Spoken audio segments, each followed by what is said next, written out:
Echoes in the dark. Michelle Byers woke to the hum of the oxygen machine and the sterile white glow of hospital lights. She had survived the crash.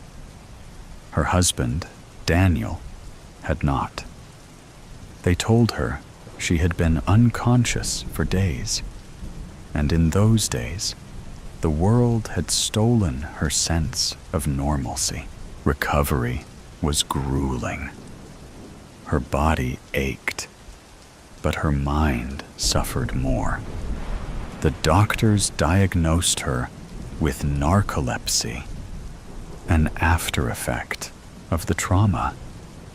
She struggled to distinguish wakefulness from the strange visions that plagued her.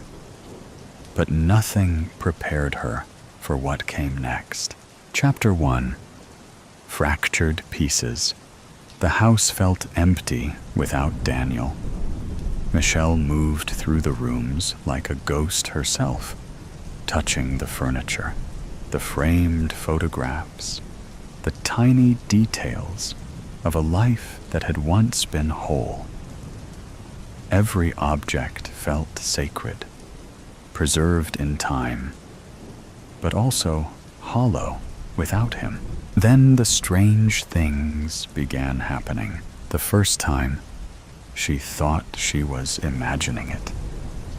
She walked into the kitchen one morning to find Daniel's favorite coffee mug on the counter. It wasn't just there. It was filled exactly as he would have made it.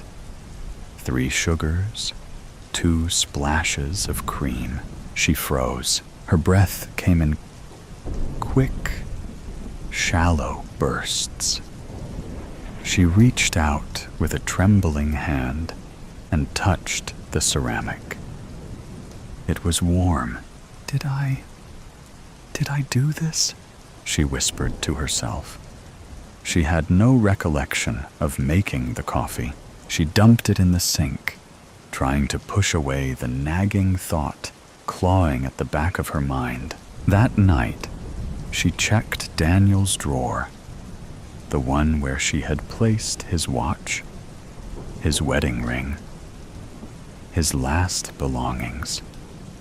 The watch was gone. She searched frantically. Through the drawers, through the entire bedroom, the nightstand, the closet. Nothing. Lack of sleep, she muttered. That's all this is. But then the voicemails started. Chapter 2. Echoes of the Past. One evening, as she walked into the living room, the red light on the answering machine blinked. It was an old relic, something Daniel had insisted on keeping despite her protests about just using their cell phones. She pressed play. Hey, love. Just letting you know I'll be home late. Don't wait up. Her breath hitched. His voice, crisp and casual, like it always had been. Like he wasn't dead. Her legs buckled, and she collapsed onto the couch, pressing her hands to her mouth. She checked the timestamp. The message had been left yesterday. She deleted it. An error it had to be, but it happened again and again, every few nights. The same message, with slightly different wording. Sometimes it was just a simple, "Love you. See you soon." She played one for her friend Angela. Angela's face paled. This is some sick joke. I swear, I'm not making this up. Angela reached for her hand. Michelle, this isn't healthy. Maybe it's your condition. Your doctor said hallucinations are possible with narcolepsy. Michelle recoiled. You think I'm imagining this? Angela hesitated. I think grief can do strange things, and you haven't been sleeping. Michelle didn't argue. What was there to say? She made an appointment with her doctor, who prescribed sleeping pills to help regulate her sleep cycles. Chapter 3. The Stranger in the Coffee Shop. For weeks, the house was quiet. No misplaced objects, no strange messages. It was almost as if, by sleeping more, she had sealed whatever crack had let the past bleed into the present. Then she saw him. She was at a small cafe downtown, sipping on chamomile tea, staring blankly at her phone. It was an overcast afternoon, a steady drizzle coating the streets outside in shimmering gray. The bell over the door jingled, and a figure stepped inside. Her breath stopped in her throat. Daniel, sitting at a table near the window, laughing, his eyes crinkling in that way they always had. A woman sat across from him, stirring her coffee. Michelle's heart pounded as she stood, nearly knocking over her cup. She stumbled toward the door, her vision tunneling. Outside, the streets were a mess of honking cars, sloshing tires, and blurred figures. She tried to cross, barely noticing the screech of brakes and a driver shouting at her as she nearly stepped in front of a cab. By the time she made it to the other side, Daniel was gone. She pressed her hands to the cafe window, her breath fogging up the glass. No. No, no, no. Her hands shook as she pulled out her phone and called Angela. "He's alive," she gasped. "Angela, I swear to God, I just saw him." Angela's voice was strained. "Michelle, that's impossible. I saw him," she screamed, drawing the attention of pedestrians. She turned, scanning the street wildly. No sign of him. Chapter 4. The Cracks in Reality. When she got home, the silence of the house felt like it was pressing down on her. She sat on the couch, her hands gripping her knees. Had she really seen Daniel? Was she losing her grip on reality? As exhaustion pulled at her, she drifted into a restless sleep. And then a sound, footsteps, familiar, slow.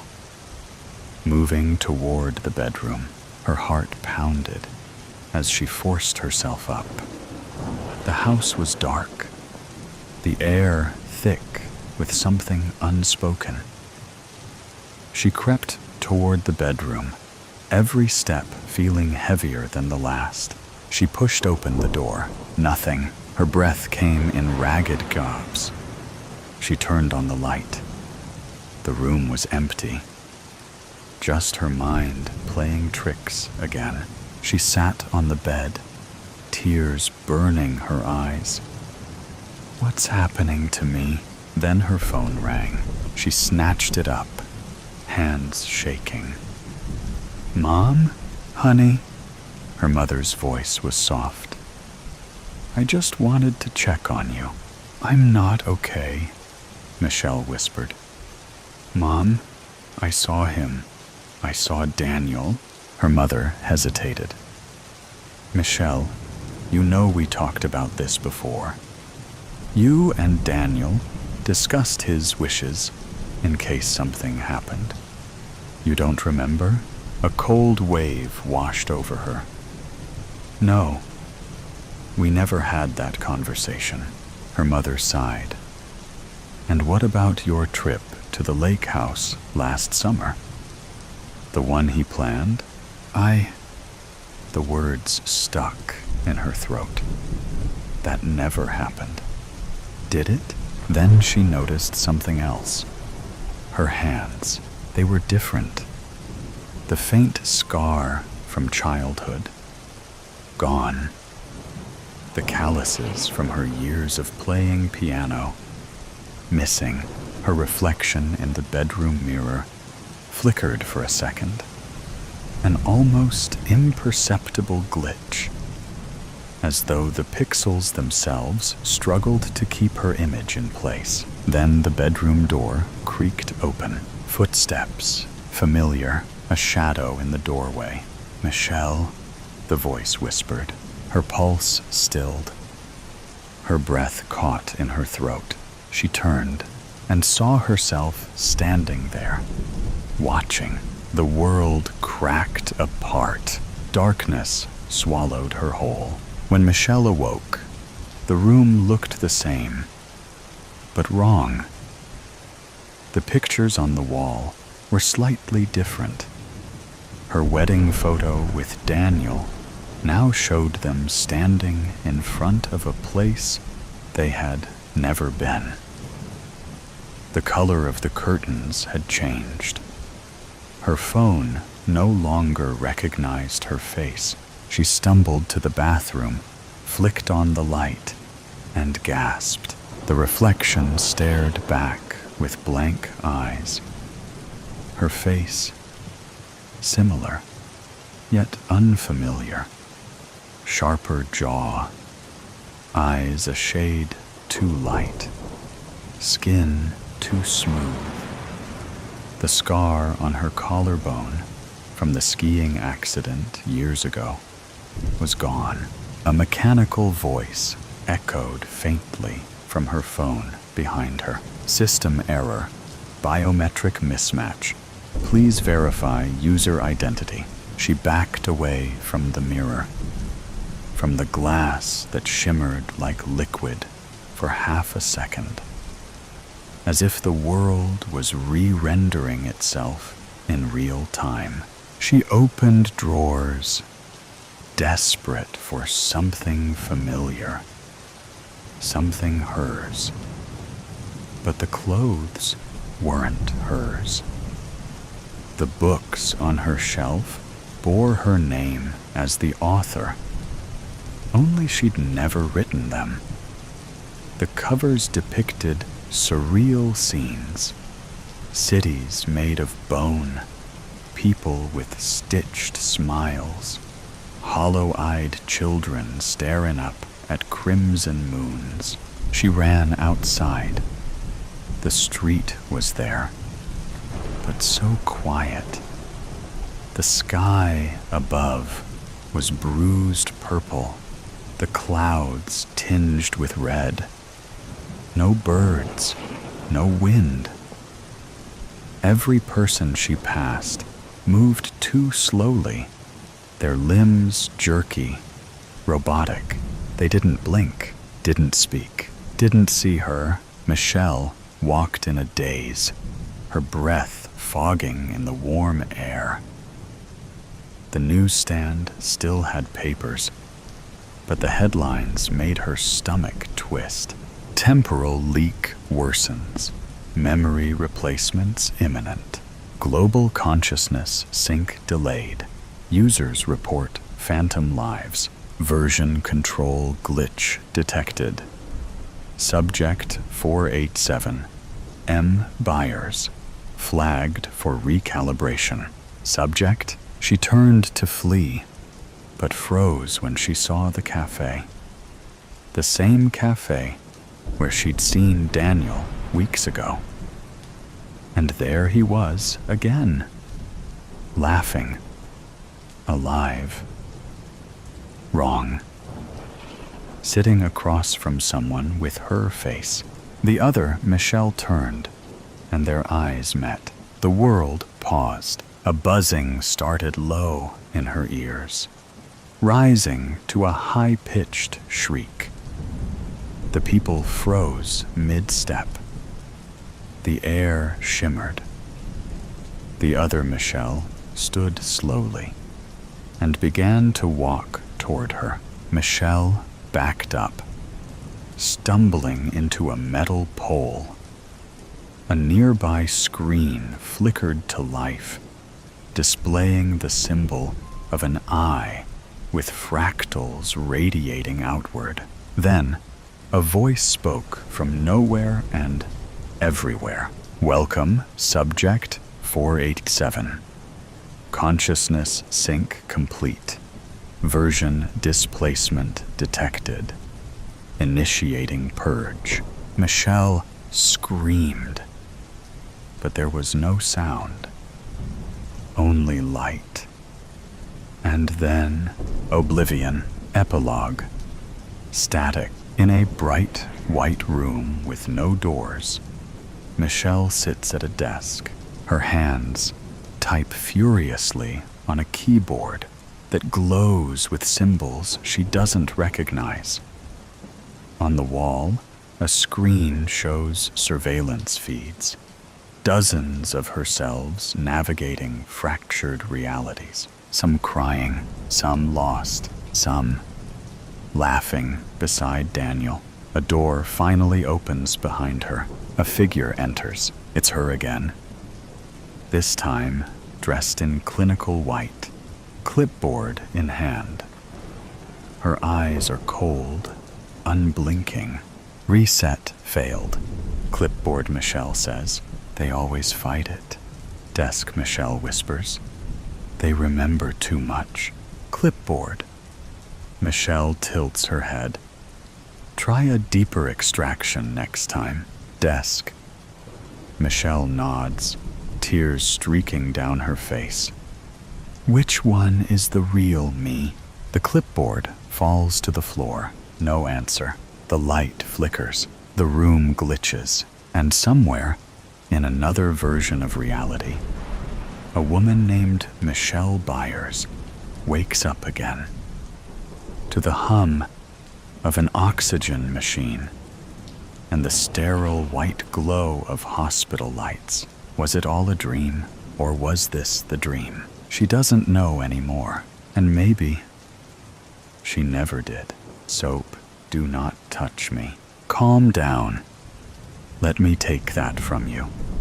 It would probably be best for us all if you ease up on the wine. Piss off. It does not matter anymore if anyone sees, right? You ought to be grateful too, Darren. Cheers. Keep your voice down. Please, stay seated. Stop. That two-faced best... Oh, sorry, you surprised me, little one. Sissy, are you leaving already? Well... Come now. Do not fret.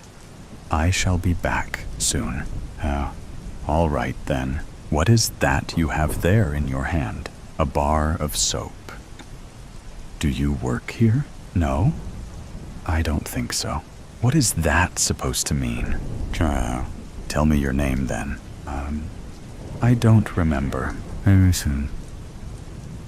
Oh God. I believe my name is lost to me as well. Bad. This is nonsense. Does anything come to mind? Nothing. Well? Nothing. Are you sure? I guess. Just a feeling of pain in my ribs. A blackout type of pain. And then I found myself here, standing in front of this store. That is not very promising. Have you tried using the telephone at the till? Yes. The dial tone goes on forever. And all these random items in the aisles? Nothing good? I looked. But this bar of soap is all you managed to find? Tess, I apologize. I might be starting to lose it a bit. Quite a bit, to be fair. It's fine. Let's just... I think we should try to piece together what we know, what we can try to find out. Okay? If you say so. All right. What do you remember about how you got here. I only remember feeling weightless. I could not feel my legs. I could not breathe, and, well, it was awful. And you also found yourself outside the store's entrance afterwards? Indeed. That's interesting. I'll tell you what happened before you got here, but you're going to have to keep an open mind to believe me. That's fine. It's about the soap. If you do not drop that wretched soap, let me finish. And so, before you got here, I was going through all the aisles, right? When I walked through this one, something, I can't place what it was, drew me to touch the bar. When I did, everything around me kind of morphed into another place. Oh, please, do not make light of this. No, it really happened. It was like entering a memory, and I was someone else at some sort of dinner party. When I came back from it, you walked inside. It cannot be. Why are we here? I do not understand. Anne? I think we're dead. And this store holds dead people's things. And get up. Get up now. Do not roll your eyes at me, you little. You just get dressed now. I laid your clothes on the dresser. Stop wasting time. We are to leave in 15. Mother, I cannot wear this. The lacing almost suffocated me just the other week. Skip dinner. I do not care. Your wardrobe consists of absolutely nothing but whoring attire. When did you buy all this rubbish? I forbid you to place it back. Come back here. You are not leaving with those ridiculous clothes on. They are practically undergarments. Just leave me be. Are you trying to embarrass me? Your father? What will the English families think of us? They already mock us. Anne, open this door at once, or I shall reveal your habit of drink to the entire club. Do not presume I am not willing to see you completely ruined. And go ahead, have at it then. Oh, is that so? Shall I also call Lolly here? Let us see what she has picked up from you, what she needs to rid herself of. No, just stop. I am coming out. Good. Now, strip, and hand those over. It seems I need to inform Maid Sadia that your room is to be properly cleaned out. Worry not, Mother. You will not see it again. That is for sure. It's you. What? I'm seeing your life. How do you know I saw you in a mirror? And this whole time that life has been mine then, I had a small suspicion that it would be one of us. But each memory trip was so quick and scattered in time, I could never piece them together. Also, there's something else I found out. I've told you before that I can't hear anything in the memories. I believe so. Only thoughts with an indistinct inner voice? Yeah, but with the thoughts, I can technically hear other people in the memories. Maybe because of how our minds process words. Yes, and the woman who you called Mother. She said your name, my mother. So, what am I called then? Hera? It fits you. Why is that? I don't know. I just like that name, I guess. Oh? And do you like anything else about me? A lot of things. Good answer. Shall we try that aisle over there today? Maybe we will finally find an item for me to explore. Okay. But you're not curious about why I'm seeing your life in particular. I am. Though something tells me I do not want to know why. Why? She is bleeding too much. You have already started. Might as well finish up. No need to do this. Hold her. Oh gods. No, stay back. Idiot. Keep her quiet.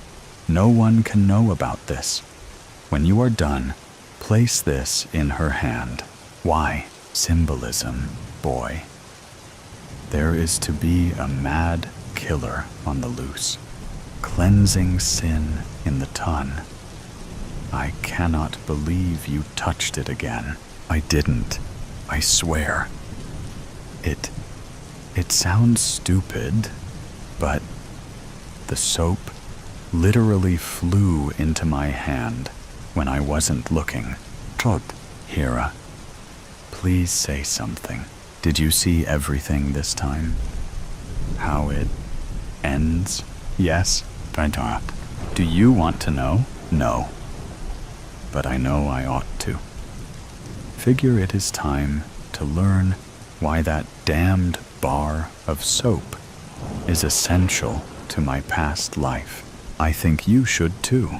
What if this is it? I would not want to leave you. If you do, well, I'm just thankful for meeting you, even if it is after death. I only wish we knew your name as well. I don't need to know my own name. I know yours, and it's enough. Birthday, fear, and marriage. A toast, she exclaimed, holding up her shot, waiting for the others to follow suit. The two men held up their drinks, clinking and laughing. Happy birthday, she yelled unusually loud. I'm sure the whole bar heard her. The birthday man had the biggest smile, looking happy, appreciative, nostalgic, if nostalgic had a look. He had his head cocked to one side, his whole face lit up, but his eyes were deep and distant. The small bistro table reached up to their chests. Even though the bar was dimly lit, displaying the usual neon beer signs and overhead Pabst Blue Ribbon bar lights, I could still see her cheery outfit. A green sequins top, black jeans, and sandals. She had on those antenna headbands sporting springy shamrocks. They bounced around on her head as she talked and laughed. She looked cute for the beginning of spring and St. Patrick's Day, and that thought sent an electrifying pang through me. The guys beside her had green t-shirts, a typical guy effort. The rest of the bar was a steady buzz of clinking, laughter, and the occasional loud outburst of people becoming intoxicated. I'll be right back, said the girl's voice enthusiastically as she hopped down from her seat and headed towards the ladies' room. Her blouse reflected the lighting, and she appeared to glide away, her long, dark hair trailing behind. The guys chopped it up, patting each other on the back and carrying on like teens. brothers? Or father and son? I couldn't recall, but they looked slightly alike. Then I remembered that the big guy had an older brother, so this one must have been his son. I got another round, the girl in green declares excitedly. She puts down 3 green beer mugs and returns to retrieve 3 shot glasses. I didn't see her leave the women's restroom and felt annoyed. I wanted to make sure I didn't miss a move. I feel a splash on my wrist, and a tall guy with dark hair and light eyes, who must be 10 years younger than me, is smiling at me. "I'm so sorry," he says. "I didn't mean to bump your table." I lick off the alcohol from my wrist, and he smiles wider. "Can I get you another?" "Sure," I say.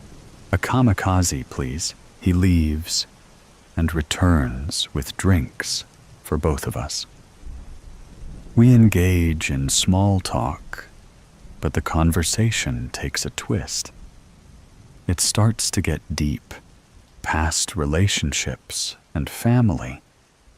And finally, he asks, "Are you single?" "I am," I say.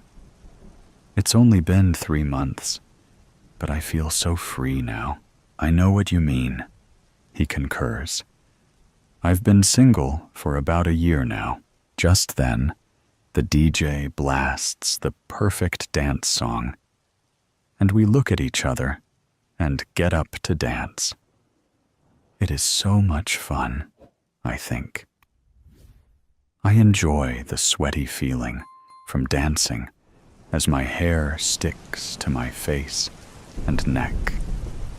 The pheromones in the air, with the slight alcohol buzz, the way the room swirls in the dimness, and the vibe of happiness and opportunity in the bar.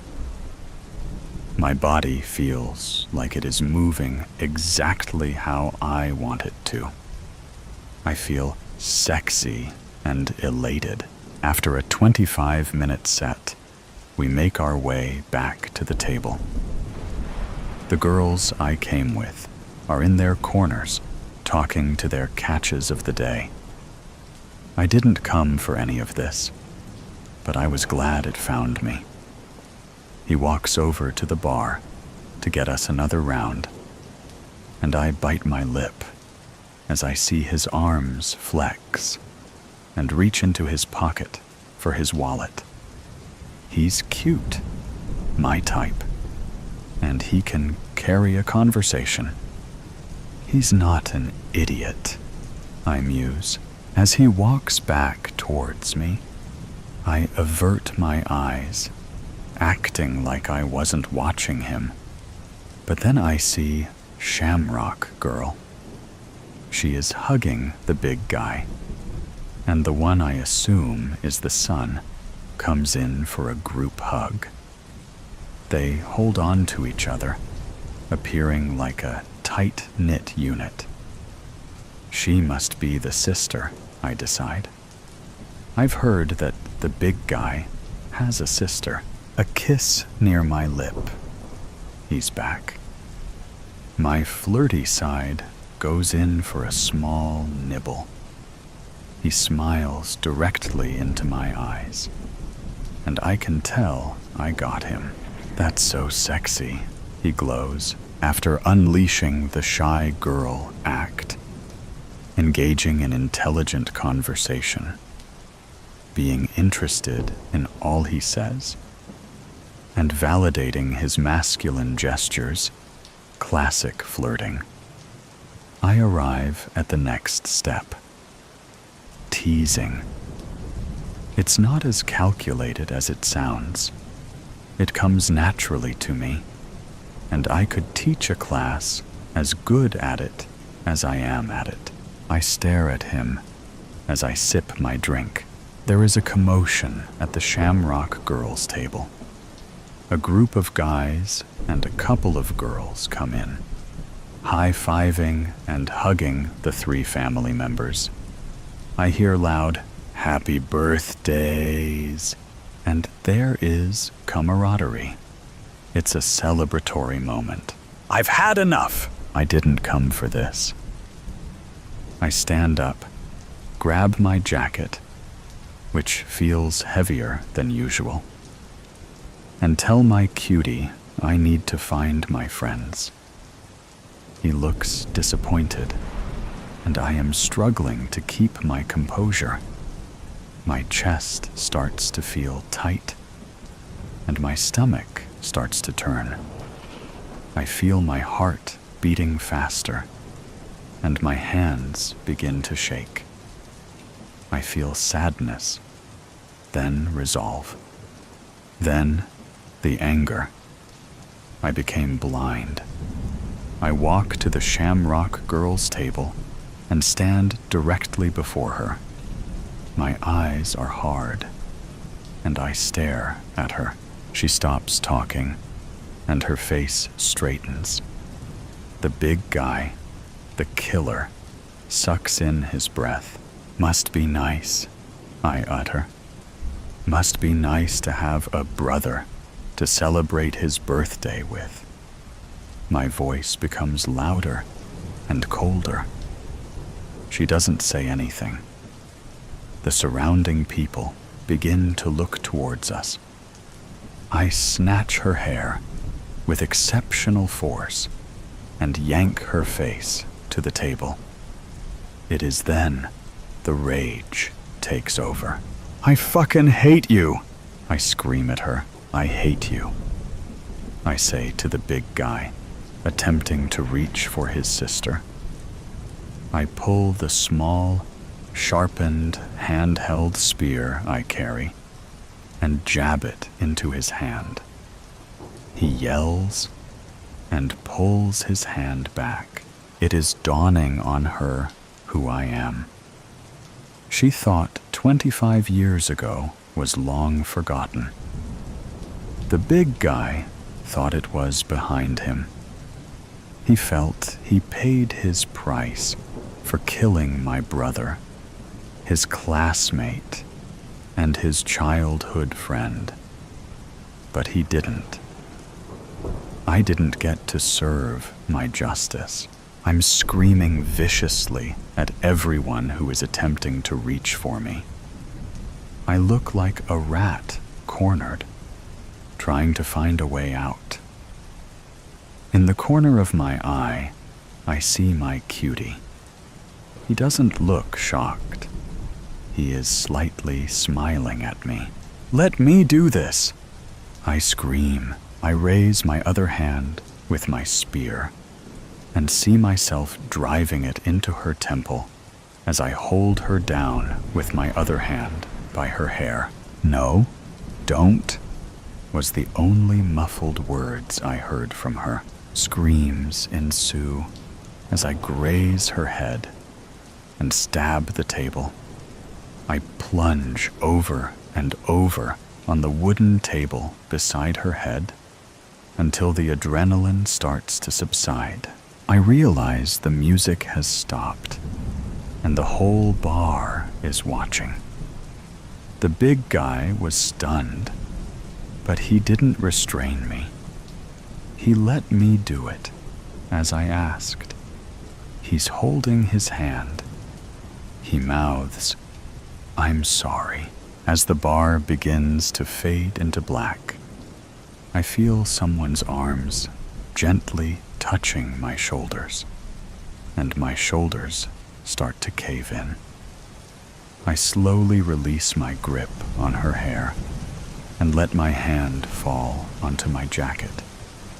Her face, smeared with tears and sweat, looks at me as she backs away. It's my cutie's arms. He guides me away, enveloping me with his body for protection. He moves me through the crowd.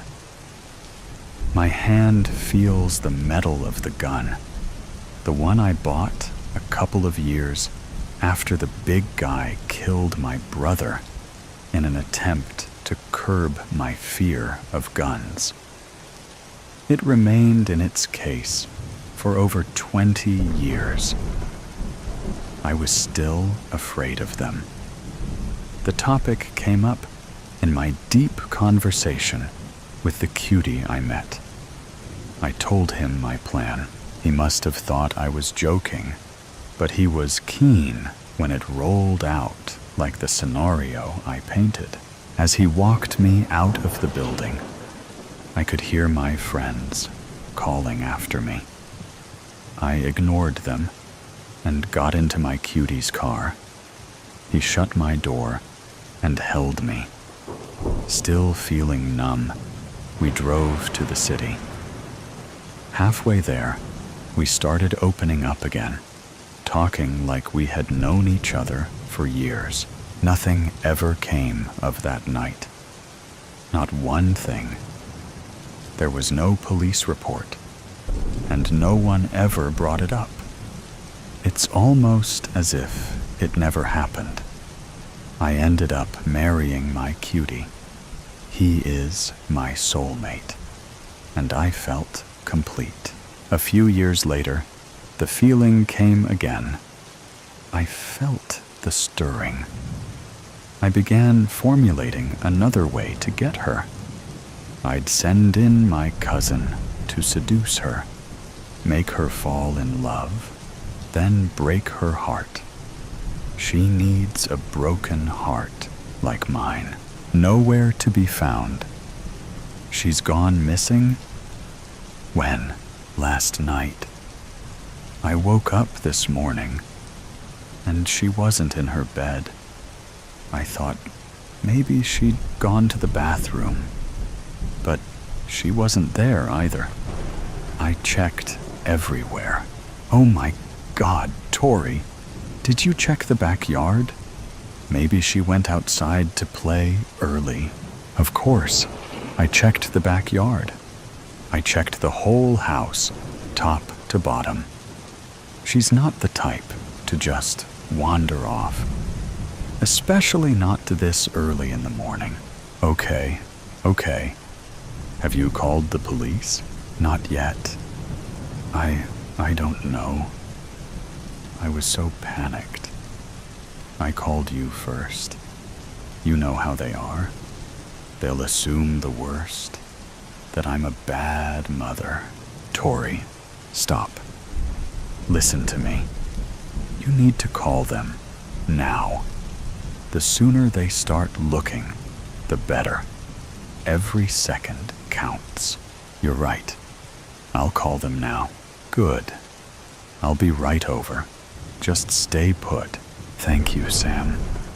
I don't know what I'd do without you. Don't worry. We'll find her. Just breathe. 911. What's your emergency? My daughter. She's missing. I can't find her anywhere. Ma'am, can you give me your name and address? Victoria Brooks, 123 Main Street. And the missing person's name and age? Rose Brooks. She's 6 years old. She has long dark hair, light brown eyes, and she was wearing her favorite pajamas, the ones with the little bunnies on them.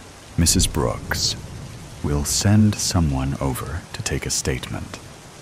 In the meantime, try not to worry. But how can I not worry? She's just a little girl. I understand, ma'am. But it's important that you stay calm and answer the officer's questions clearly. Can you do that?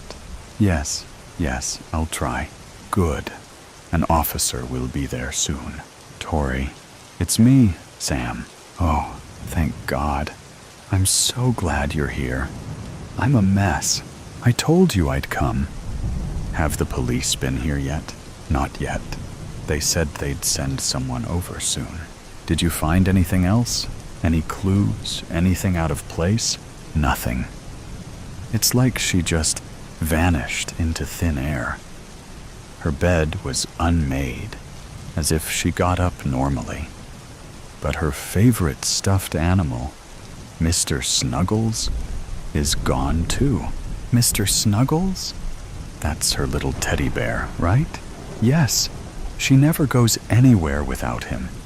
It's strange. Maybe she took him with her. Did you check the windows? Are any of them unlocked? I don't know. I'll check. The one in the living room was unlocked, but it's too high for her to reach. Oh, God.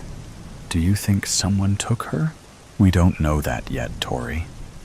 Let's not jump to conclusions. Maybe she climbed on a chair or something. We need to stay calm and wait for the police. Someone's at the door. I think that's them. Hello? I'm Detective Smith. You must be Mrs. Brooks. Yes, that's me. Come in. I'm here to ask you some questions about your daughter's disappearance. Of course. Anything to help find her. Can you tell me what happened last night? I put Rose to bed around 8 p.m. I read her a story, like always. She was asleep within minutes. I checked on her a few times throughout the night, and she was sound asleep. But when I woke up this morning, she was gone. Did you notice anything unusual last night? Any strange noises? Any cars outside? Anything like that? Nothing. It was a normal night. We had dinner, watched a little TV, then got ready for bed. Everything was fine. What about her father? Is he in the picture? Yes, my husband. But he's deployed overseas. And you're sure you checked everywhere in the house? Yes, I'm positive. I even checked the backyard, the shed, the basement, everywhere. Did Rose have any friends or other family she might have gone to? Anyone she might wander off to see? No, she's only 6. She doesn't have any friends outside of school, and my family lives out of state. All right, Mrs. Brooks. We're going to start our investigation and let you know if we find anything. But before we leave, we'll need to take a look around the house, if that's fine with you. Of course, Detective. Anything to help find my Rose. Thank you. And please, try to stay hopeful. We'll do everything we can to find your daughter. I appreciate that, Tori. I'm going to go check the park down the street. Rose loves playing there. Maybe she wandered off there last night. That's a good idea. I'll stay here in case the police come back. All right. I'll call you if I find anything. Be careful, Sam. Hello? Tori. It's me. I found something. What is it? Did you find Rose? No, but I found Mr. Snuggles. It was lying on the ground near the playground. Oh my God. What does that mean? I don't know, but it can't be good. I'm going to call the police and let them know. Please, hurry. I'm coming over there right now. No, Tori, wait. The police wouldn't want us to contaminate the scene. Just stay at the house. But I know, but we have to trust them. I'm calling them right now. 911. What's your emergency? Hello, Detective Smith, please. Please hold. Detective Smith speaking. Detective, it's Samantha Jones. Sam, Tori Brooks' friend. I found Rose's teddy bear, the one she always carries around. It was just lying on the ground at the neighborhood park. What? Okay, I'm on my way. Can you stay there and make sure nobody touches anything? Yes, of course. Thank you. I'll be there soon. Tori, the police are on their way to the park. They're going to search the area. Oh God, I hope they find her. I know. We just have to stay positive. I'm trying, but it's getting harder and harder. I get it. Just hang in there. They'll find something. I'm certain of it. Detective Smith, we've searched the entire park, but there's no sign of the girl. Damn it! We need to widen our search. Check all the nearby houses and businesses. See if anyone saw anything. Check security cameras. Anything. We need to find this little girl, and we're running out of time. Yes, sir. Tori, the police are widening their search. They're checking all the houses in the neighborhood, talking to people, looking at security footage. That's good, right? It means they're taking this seriously? Yes. It means they're not giving up. I hope so. I can't lose her. They'll find her, Tori. I know they will. I hope you're right. I think the police are back. Mrs. Brooks, we have some news. Is it about Rose? Did you find her? Yes, we found her. Oh my God, is she okay? Is she hurt? She's alive. But she's been through a lot. We found her in an abandoned house a few blocks from here. She was hiding in a closet. Who took her? Why? Was she hurt? We're still investigating, but we have a suspect in custody. It appears to be a case of a kidnapping gone bad. The suspect has a history of similar offenses. Rose is being checked out at the hospital, but she seems physically unharmed.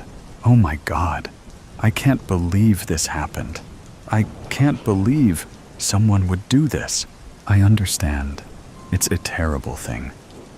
But the important thing is that Rose is alive.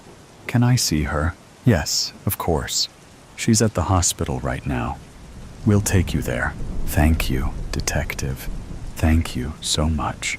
You're welcome, Mrs. Brooks. We're just glad we could bring your daughter home. Rose! Mommy! Mrs. Brooks. I'm so glad Rose is okay. Me too. I can't believe this nightmare is finally over. I know it's been a long day, but it's a happy ending. Yes, it is. A very happy ending, but frightening nevertheless. We need to get you both home. But first, we'll need to speak with Rose. Detective, Rose has been through a lot. Could we do this tomorrow? Perhaps you could stop by the house around noon. Sure, I understand. I'll have an officer drive you all home. Thank you. And in the meantime, I'm never letting her out of my sight again. I think that's a good idea. Night call. What do you want? Hey, can you come over? Are you fucking serious? It is 3 a.m. No! So, I'm sorry. I know it's late. I just really need you to come to the house right now. I can't believe you. You blocked me. What makes you think I want to see you right now? I've been trying to reach out to you for weeks. Peter, you can lecture me all you want in person when you get here. I really need you to come over fast. No, forget it. Bye. There's a man outside. What? What does that mean? I don't know. I just woke up. I got up, and when I walked by the window, I noticed that there's this guy standing outside, and he's looking up at me. Are the lights in your house turned off? Yes, they weren't even on. Okay. How long has he been out there? I have no idea. I've been peeking out at him from behind the curtains for like 5 minutes, and he hasn't moved. Call the cops, Dylan. I don't think they'll take it seriously. He's across the street. He's nowhere near my property. He isn't really doing anything. He might just live in the neighborhood. He'll probably move along soon, but he's been just standing there for a while. It's freaking me out. Well, I don't know what to tell you, dude. Wake up your dad? My dad can't fucking walk. What do you think he's gonna do? So is this urgent or not? Why did you call me? What do you want me to do about it? I don't know. I thought you could maybe pull up in the driveway or something. That might be enough to scare him off. All right, Dylan. I know you're freaking out right now, but I'm gonna have to ask you to turn your brain on for a minute. I live 20 minutes away. Even if I were all too thrilled to jump in my car at the ass crack of dawn and drive over to you, I'd bet you anything that this guy is gonna be gone by the time that I get there.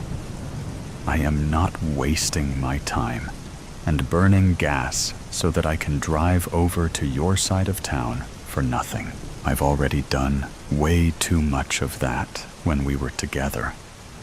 I don't owe you that anymore. If you're really, truly scared, then call the police. They will send somebody out. Block me again if you must. I'm going back to bed. Do you think I like doing this, Peter? Don't start. You are the last person on earth I want to talk to right now.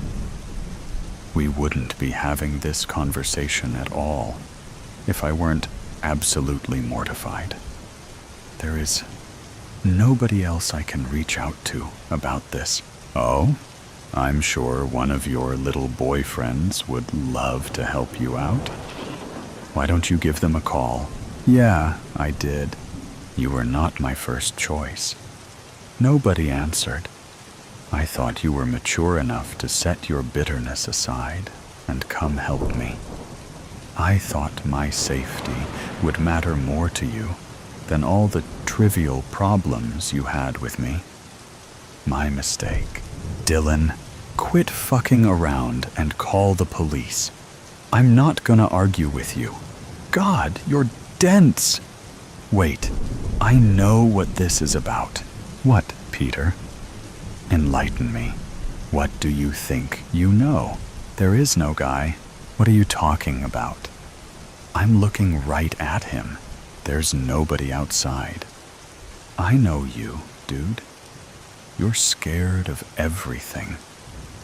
There is no way in hell that you'd let some random man stand outside your house and look in your window any time of the day, especially not at 3 in the morning.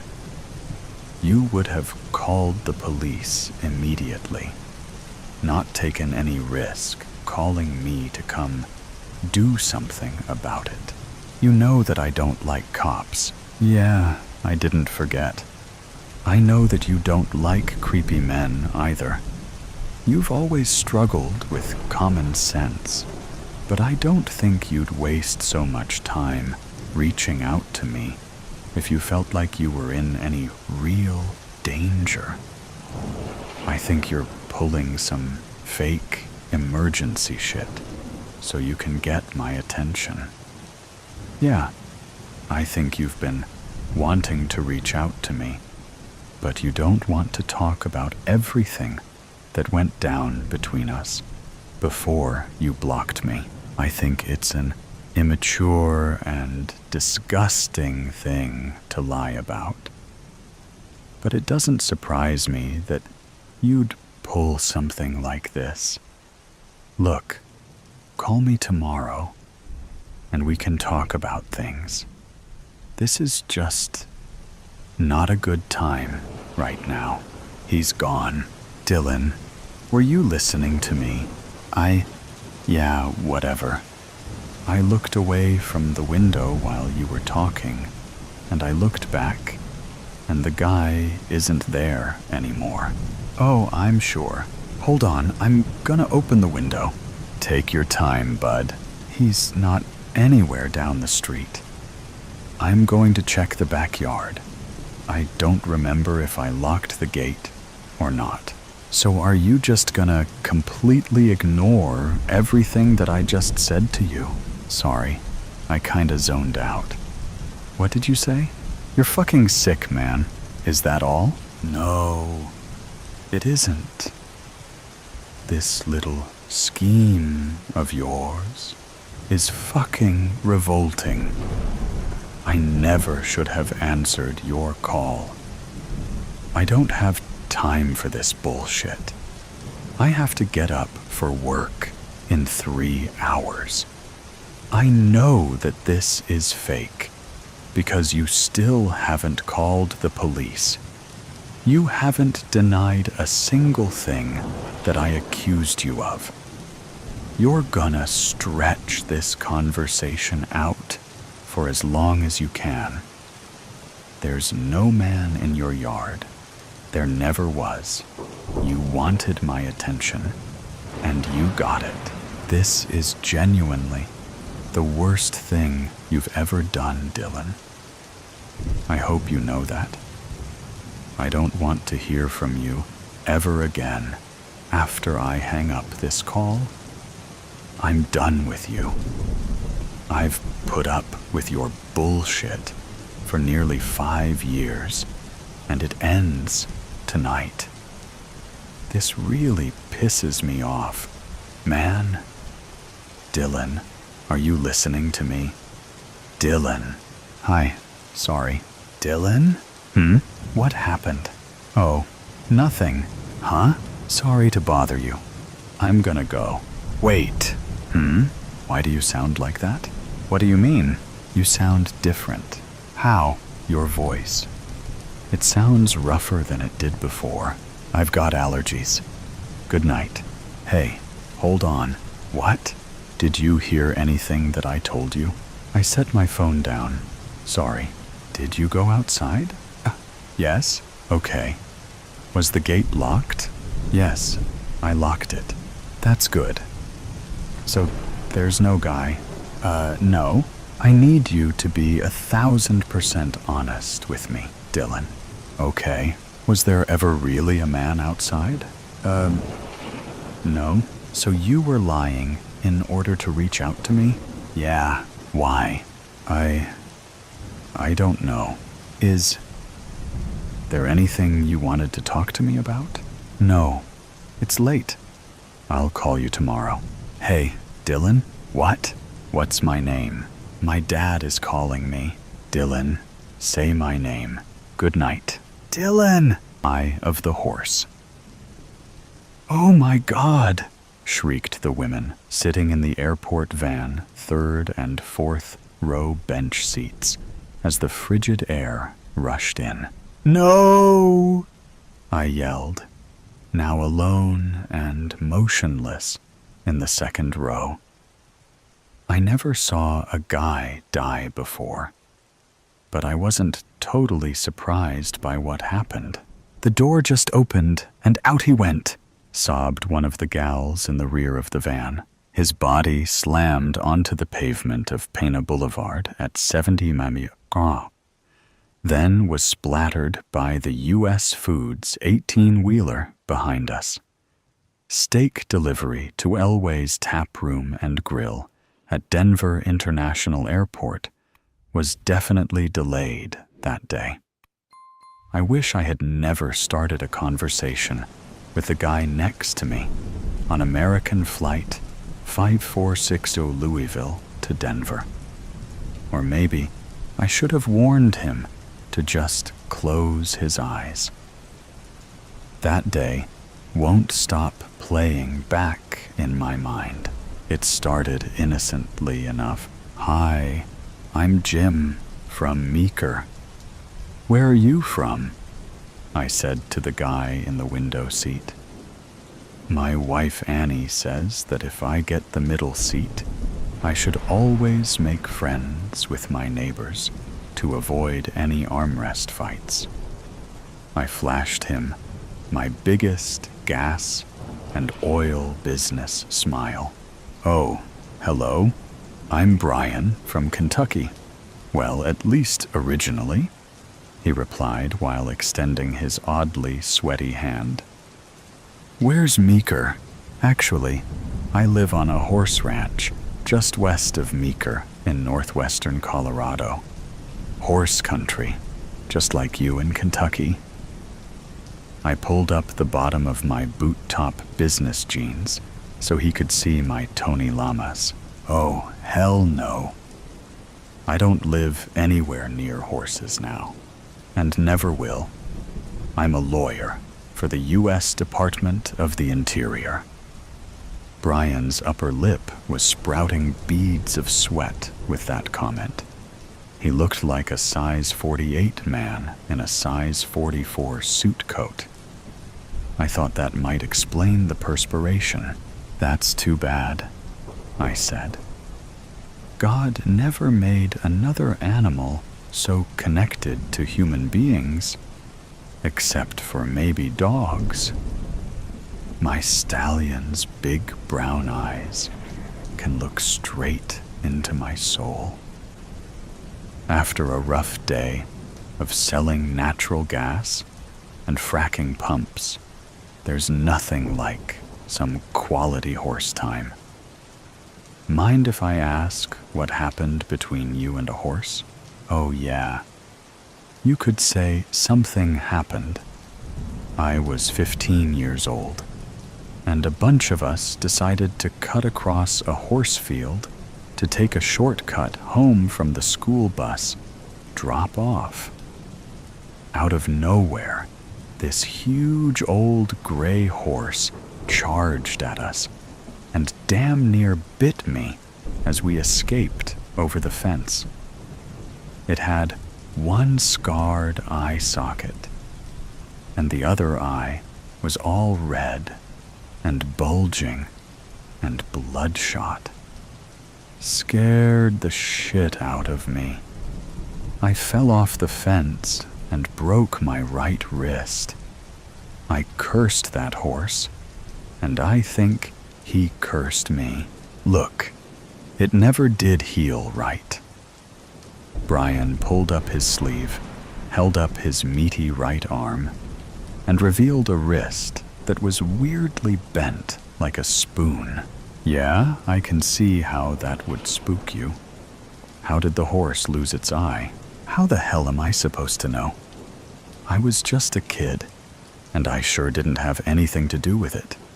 From that day on, old One Red Eye charged up to the fence and acted like it wanted a piece of me any time it saw us walking along the road by his pasture. "Hey, have you seen a stewardess yet? I really need a drink." Now Brian's hands were trembling a little. Our jet pivoted onto the runway. All eyes looked forward. Engine jets roared, and we accelerated with 3 Gs pulling us backwards into the seats. Then the wheels were up, and we were airborne. "Hey, darling, could you please get my friend here an old-fashioned? And could you please put it on my credit card?" Flight 5462's stewardesses looked like they were recruited from the geriatric ward, older and slower than the spry, shapely young ones from the good old days of air travel. After a few gulps, Brian's hands stopped shaking, but his mouth kept on running. "That's not all, Jim.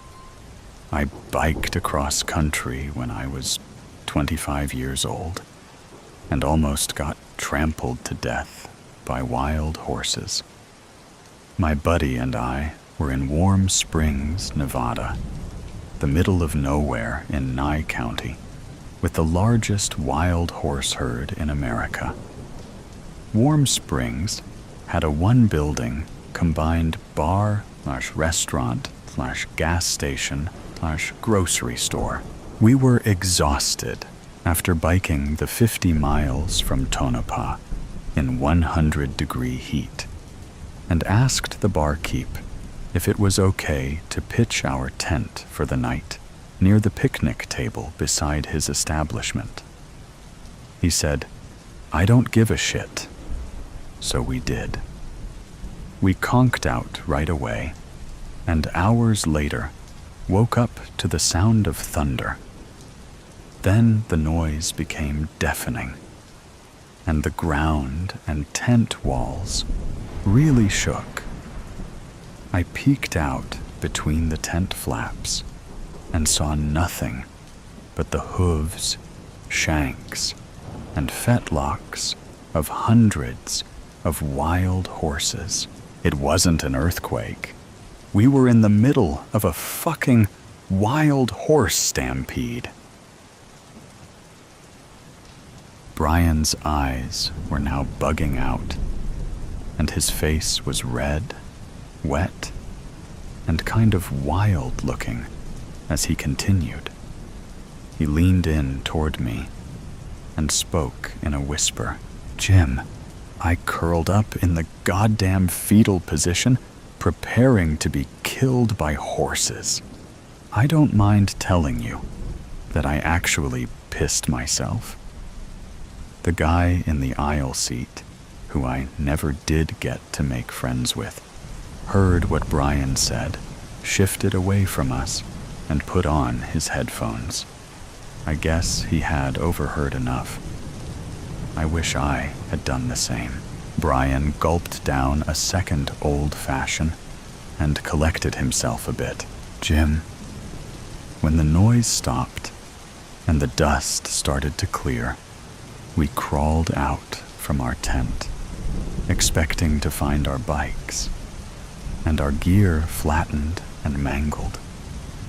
But Jim, not a single tent stake or guy rope was disturbed, and our stuff was untouched. There was no way I could sleep after that shit. And we had 75 miles of desert road with no water between Diablo and Ash Springs. So, my buddy insisted that we pack up and pedal before the sun came up. I wasn't too thrilled about him pushing the whole ride in the dark idea. Just as we made it to Diablo, I heard a sound like horses snorting off to our right. And Jim, I swear, I saw one of those wild horses staring right at me with two glowing red eyes. My buddy said I was seeing things, but I know what I saw. Right then, my bike freewheel jammed and sent me flying over the handlebars. I didn't break anything, but I whacked my shoulder and scraped the shit out of my leg. That was it for me. He rubbed his left shoulder like it happened yesterday.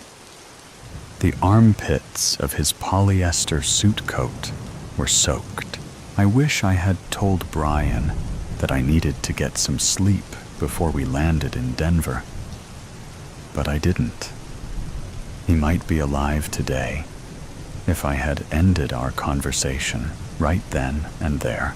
"Jim, don't you know the only building in Diablo, Nevada, was a road maintenance garage? The night shift worker there refused to lend us the use of their tools. Sorry, state property boys. So I stayed there till the sun rose and hitched a ride to Las Vegas and flew home. Instead of a relaxing flight home, I got the scare of my life."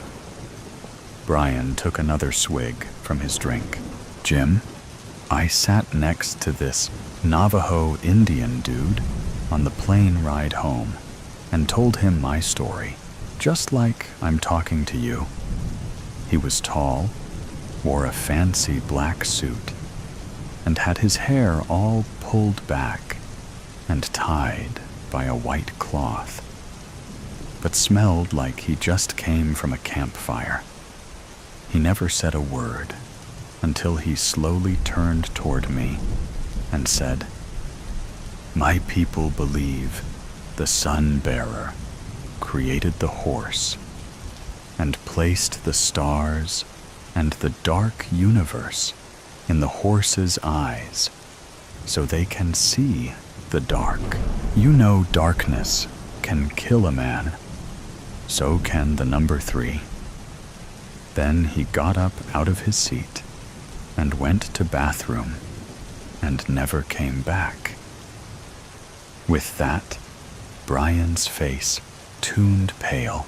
I thought he was finally done with his weird story, but he leaned into me again and whispered, "Jim, I think he figured the horses see something dark in me, and I am afraid I'll die if a red-eyed horse looks into my eyes a third time.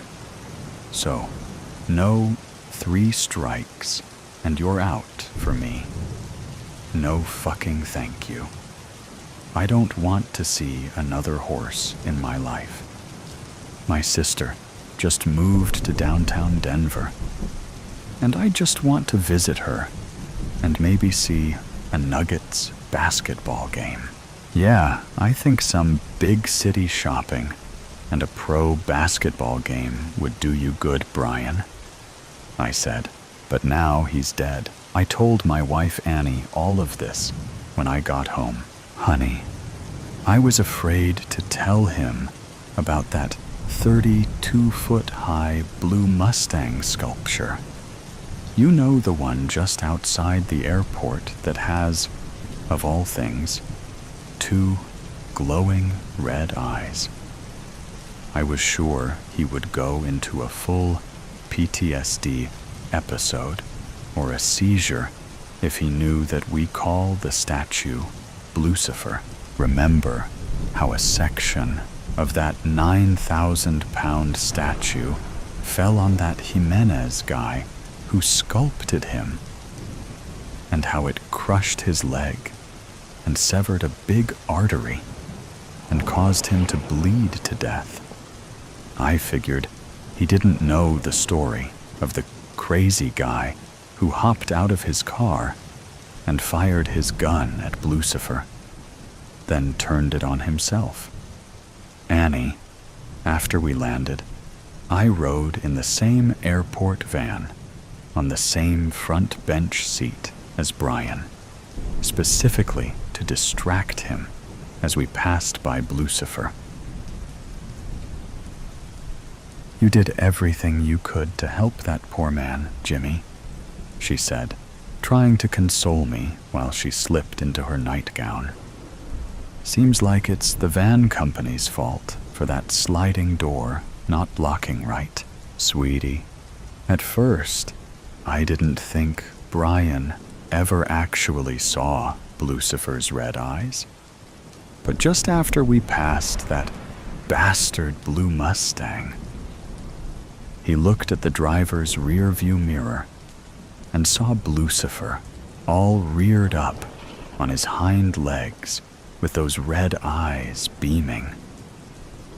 Brian looked at me, and before I could say anything, he just opened the van's side door, and out he went. I should have warned him about the statue. I could have saved him."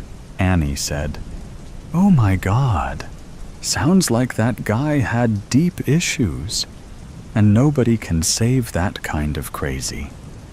Why don't you go down to the barn and check on your horses? They always calm you down." I couldn't tell her that I thought about horses and red eyes when I saw car taillights on the road ahead of me as I drove home that night. I couldn't tell her that I was worried about looking into my horse's eyes or what they would see in me. I couldn't tell her that on my last business trip, I had sat next to a Navajo Indian. He wore a black silk business suit, white button-down shirt with turquoise cufflinks, and a thin, black leather necktie. His long black hair was pulled back in a traditional ciel hair bun, and he smelled of burnt sage. He only spoke one sentence to me, and then got up to go to the bathroom and never returned. I hadn't even introduced myself yet. He simply turned to me and calmly asked, "Aren't you worried those natural gas and fracking pumps are harming Mother Earth?" The betrayal. The door to the kitchen flew open and hit the side of the refrigerator with a loud thud. Cold air rushed in. "You rotten bitch. I trusted you." Brock McCarthy stood in the doorway with his shoulders squared and fists clenched. "How could you do that to me?" His nostrils flared as he shook his head.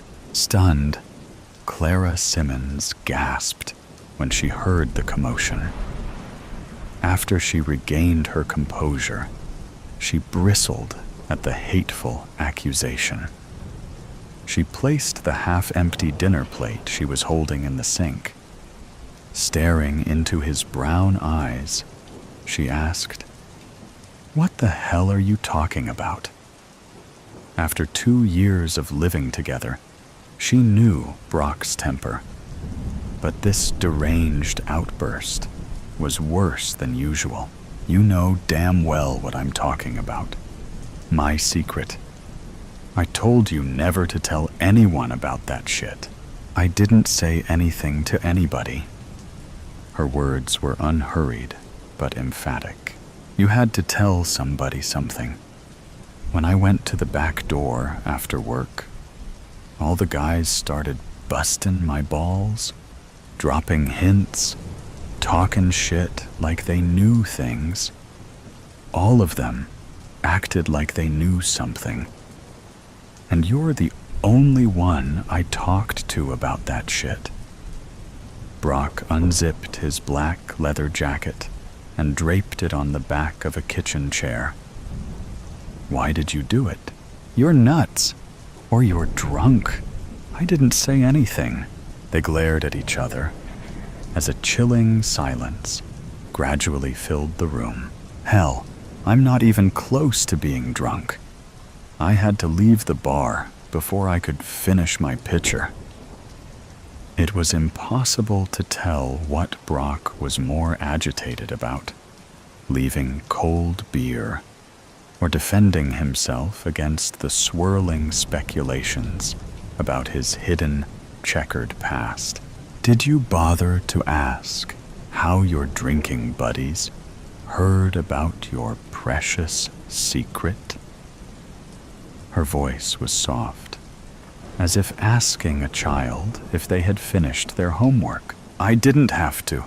Damn it. You are the only one who knows." With unhurried steps, Clara walked around the kitchen table, pulling on the back of the chair.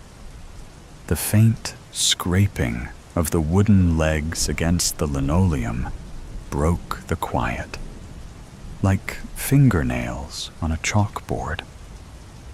She took a seat and cast her gaze towards her angry boyfriend. "That's not exactly true."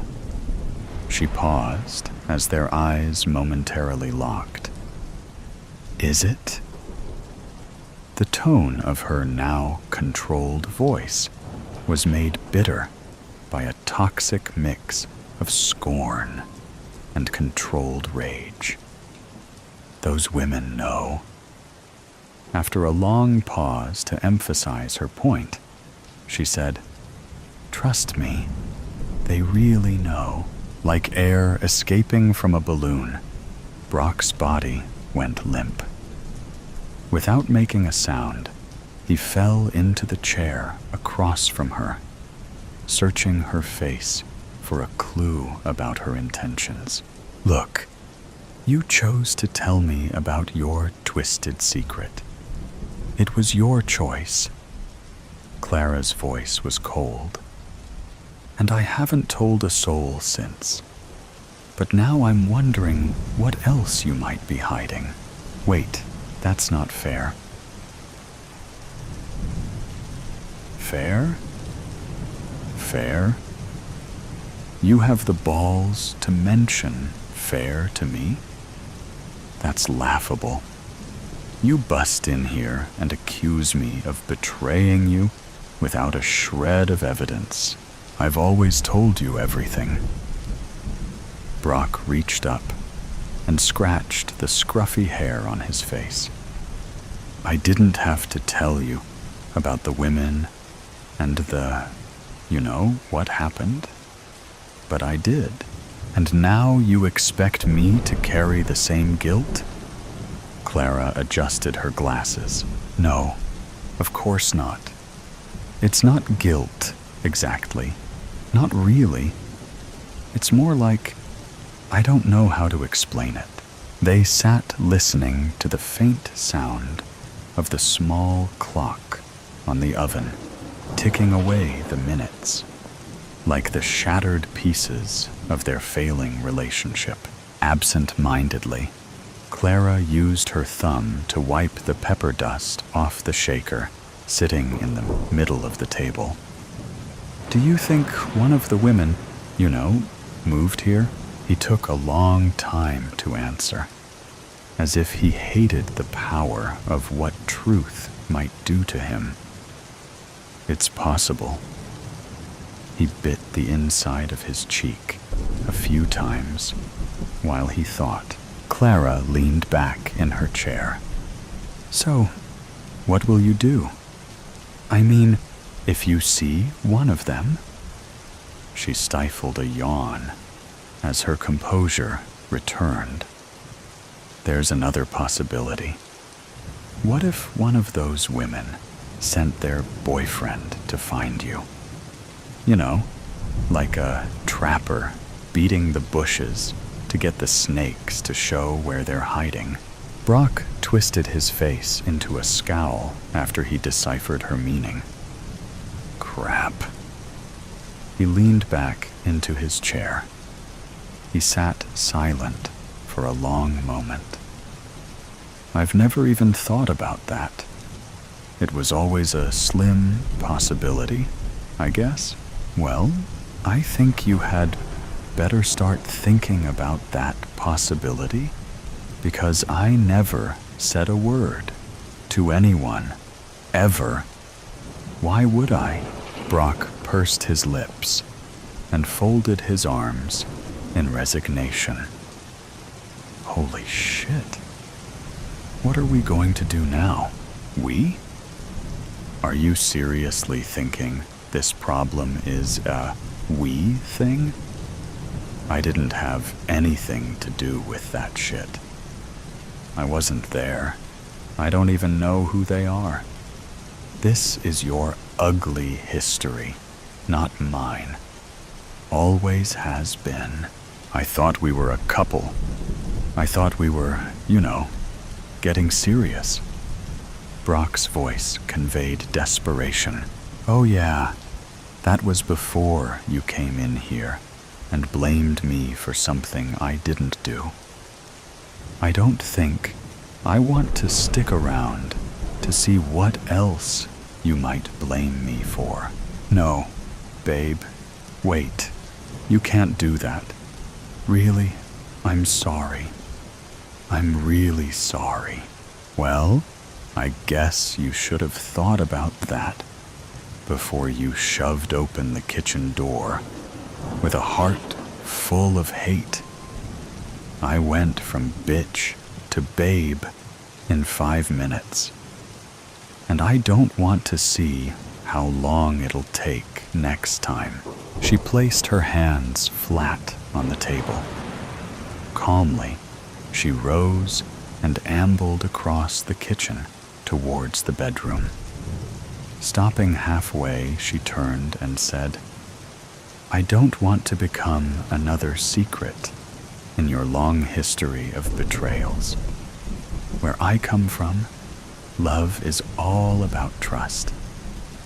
And you just lost mine. And now you're losing me. She turned and went into the bedroom and slammed the door. Second fair chance. Second fair chance. Lord Farnsworth, thank you so much for inviting me to dinner. I want to apologize for anything I did to create tension between us and let you know how grateful I am to have this second chance to make a better impression. Well, Sir Fenwick, be assured if I didn't cherish my daughter, Charity, so much you would never get another opportunity to make appeasement. She begged me to reconsider my dismissal of your attentions toward her. She is very taken with you, so you must not be all that horrible. Maybe a little misguided when it comes to how you treat a lady of high standing, such as my beautiful daughter. I found you in a compromising position in the garden at that soiree. Still, she'll be joining us after our before-dinner sherry. I remember you made quite a showing at our fox hunt outing. You set a fine steed and contributed an experienced pair of foxhound to the pack. That proves you've had some culture to your upbringing. Yes, sir. I've been riding since I was a young boy. My friend and business partner, Sir Carlton Winslow, attorney at law, is the one with hound experience. His uncle used to train them. The pair were actually borrowed from a well-known sportsman, Lord Dudley Bragg. Ah, yes, Lord Bragg. The name suits him well. He was interested in courting Countess Diana, my sister-in-law, but she found him to be less than gentlemanly when he deserted her and Charity at the market fair. Matter of fact, that is how they made your acquaintance. Isn't that correct? You arranged for their escort home. Now she has been entertaining your friend, finds him quite attractive and courteous. Exactly, Lord Farnsworth. That's another reason it would be so advantageous for me to be able to court your daughter. We could assure each other to remain honorable. Wouldn't you agree? Or encourage each other's bad behavior. Hey, young man, I haven't forgotten what it was like to be your age, seeking female companionship. I must guard my daughter's reputation, you understand? Of course, your lordship. Wouldn't expect anything less. I assure you, my intentions are honorable. I am deeply in love with her already, and desire only the best for her. I would ask for her hand in marriage immediately, if it found favor in your eyes. But I know our societal norms demand much more formal routines. I can only pray for your approval to make me the happiest lovesick fool in London. My joy would be eternal. I can tell how eager you are, and from her behavior, I suspect she feels the very same about you. I'll give it due consideration. So, I understand you are a solicitor, making your way up in the professional standings.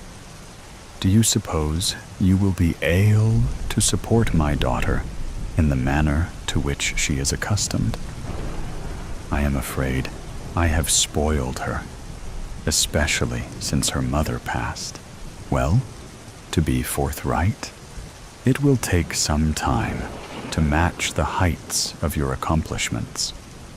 I can only hope She is agreeable to living more meagerly until I am more established. We would be rich in love, though. Unfortunately, love does not pay the bills or trade for niceties. And, ahem, it often leads to more mouths to feed. That would only increase our happiness, sir. I am more than ready to embrace whatever our future together could hold. I would be utterly devastated to walk away from a relationship with her at this point. She is my everything. I hope you understand. I'm beginning to see things your way. If I allow this to continue, we must be proper about it. Wouldn't want you scurrying off to Gretna Green to elope over the anvil, now would we? And, Lord forbid, you sneak off to Jersey. That's about as dangerous as it gets. My daughter deserves only the best. Here she comes. Now, come, dear. Thank you for joining us. You look so lovely this evening. That sea foam coloring of your flowing gown brings out the azure of your eyes. You'll have this young man drooling all through dinner. We are ready to go into the dining hall. This way, Sir Fenwick. Yes, you look very becoming as usual, Lady Charity. May I take your arm? And please, call me Riley, sir. Of course. No need to be so formal, with only us present. I'll sit at the head of the table with each of you at my sides. Looks like the soup is already served. Let us begin with grace. Father, all this small talk has been charming, and I hope it has let you get to know Sir Riley better and understand what an upright gentleman he truly is. But could we get to the proverbial elephant in the room, since we are all alone and all adults? Sir Riley, dear? Yes, sir. I have an all-important question to ask of you concerning your vivacious daughter. I would very much like to make her my wife, if she will have me. But I need your blessing. Well, you don't beat about the bush now, do you? I was enjoying our lively discussions and imagining what kind of a son-in-law an aspiring lawyer would make. You seem knowledgeable and versed in a wide range of topics. You would never be a boring dinner guest. I can see by the way you look at and respond to my little girl, you are sincere in your feelings toward her. She mirrors those feelings back to you, sort of feeling like a third wheel between you two. Ha, ha. If I didn't give you my blessing, you two would probably defy me and find a way to be together any way you could, sneaking around behind my back or right under my nose. Am I right? So yes, let's make it official. What do you say? I say I need to get down on my knee and do this properly. My fair lady, Charity, would you do me the honor of becoming my wife? Yes? Oh yes.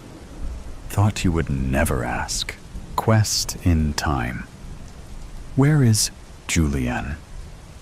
It is a question that has haunted my mother, father, and myself. It was 3 years ago when my life changed forever. My sister, Julienne, disappeared coming home from Red Oak Park, a county recreation site about 20 miles west of Jonesburg, a small town south of Cleveland, Mississippi. The park had a pond with access to Lake Colbert and the Mississippi River. Lots of trees and hiking trails, campgrounds, and a couple of boat docks.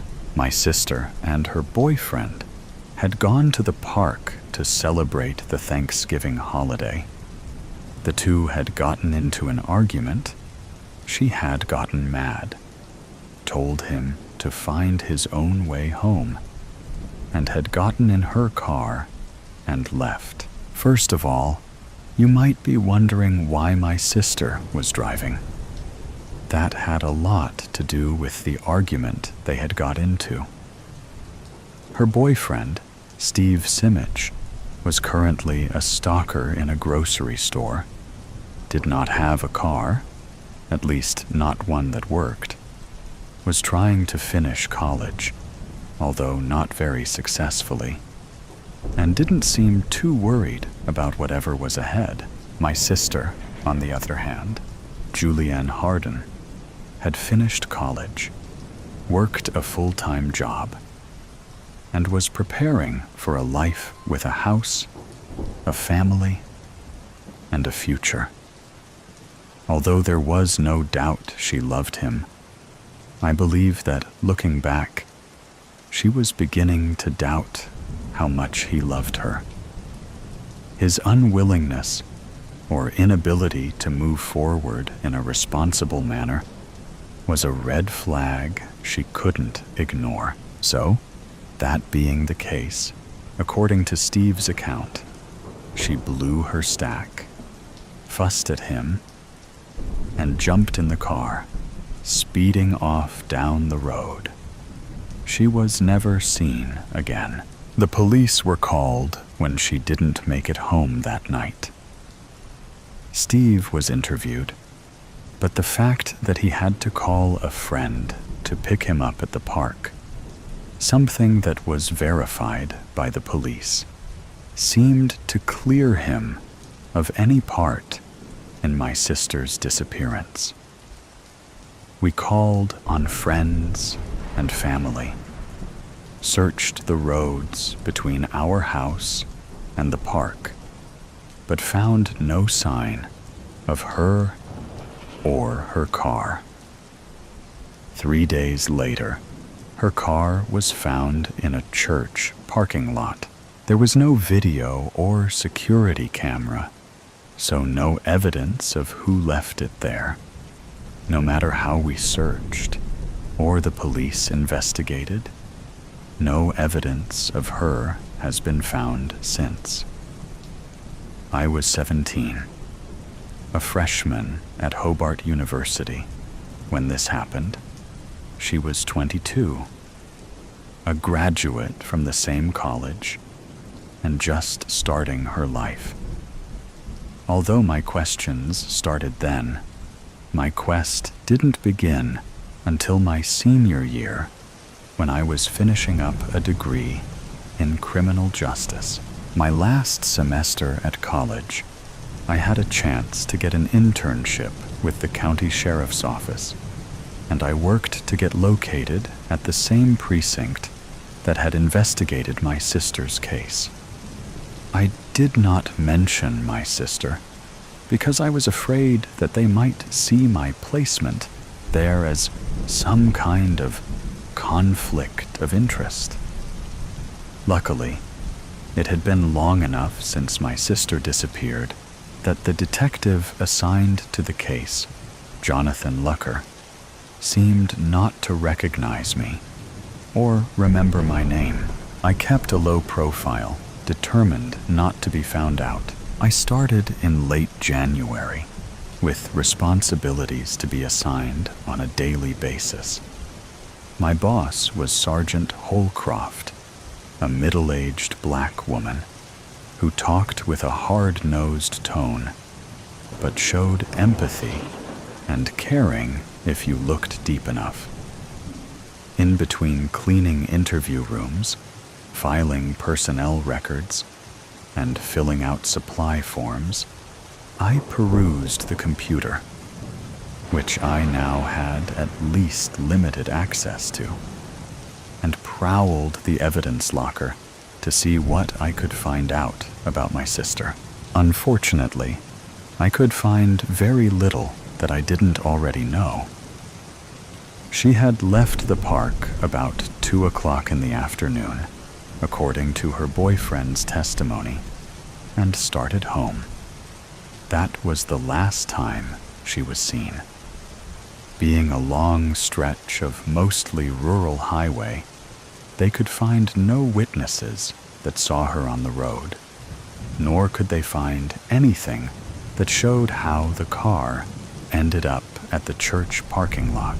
There weren't any fingerprints, DNA, blood, or any other clues in the car. And I was now determined to find out what happened to her. The only thing they found in her car was a plastic fork, not used, lying on the floorboard. Her purse and coat were in the back seat, as if they had been moved out of the way. Did that mean someone had joined her in the car? No one knew. I pored through the files on the computer and in the records themselves, looking at every note, form, report from other agencies that had been gathered until I could name and paragraph where a certain fact could be found. "What are you looking at?" a voice suddenly interrupted me as I pored over papers on the back row desk that I had taken over. I was so concentrating on understanding everything that I could about my sister's case, I didn't notice the approach of Detective Lucker. This might not be good, I thought. Sorry. I sat back in my seat. I thought I would familiarize myself with some processes used to investigate cases, including your sister's case, I see, he said.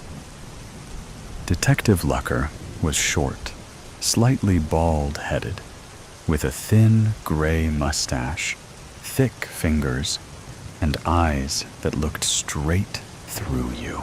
I sat back even more, surprised that he knew who I was. I had been counting on a non-existent anonymity, it seems like. He smiled. Yes, I remember you. I don't forget cases that haven't been solved, nor the people involved in them. I also don't have any problem with you researching the case. However, that may not be true of everyone in the office.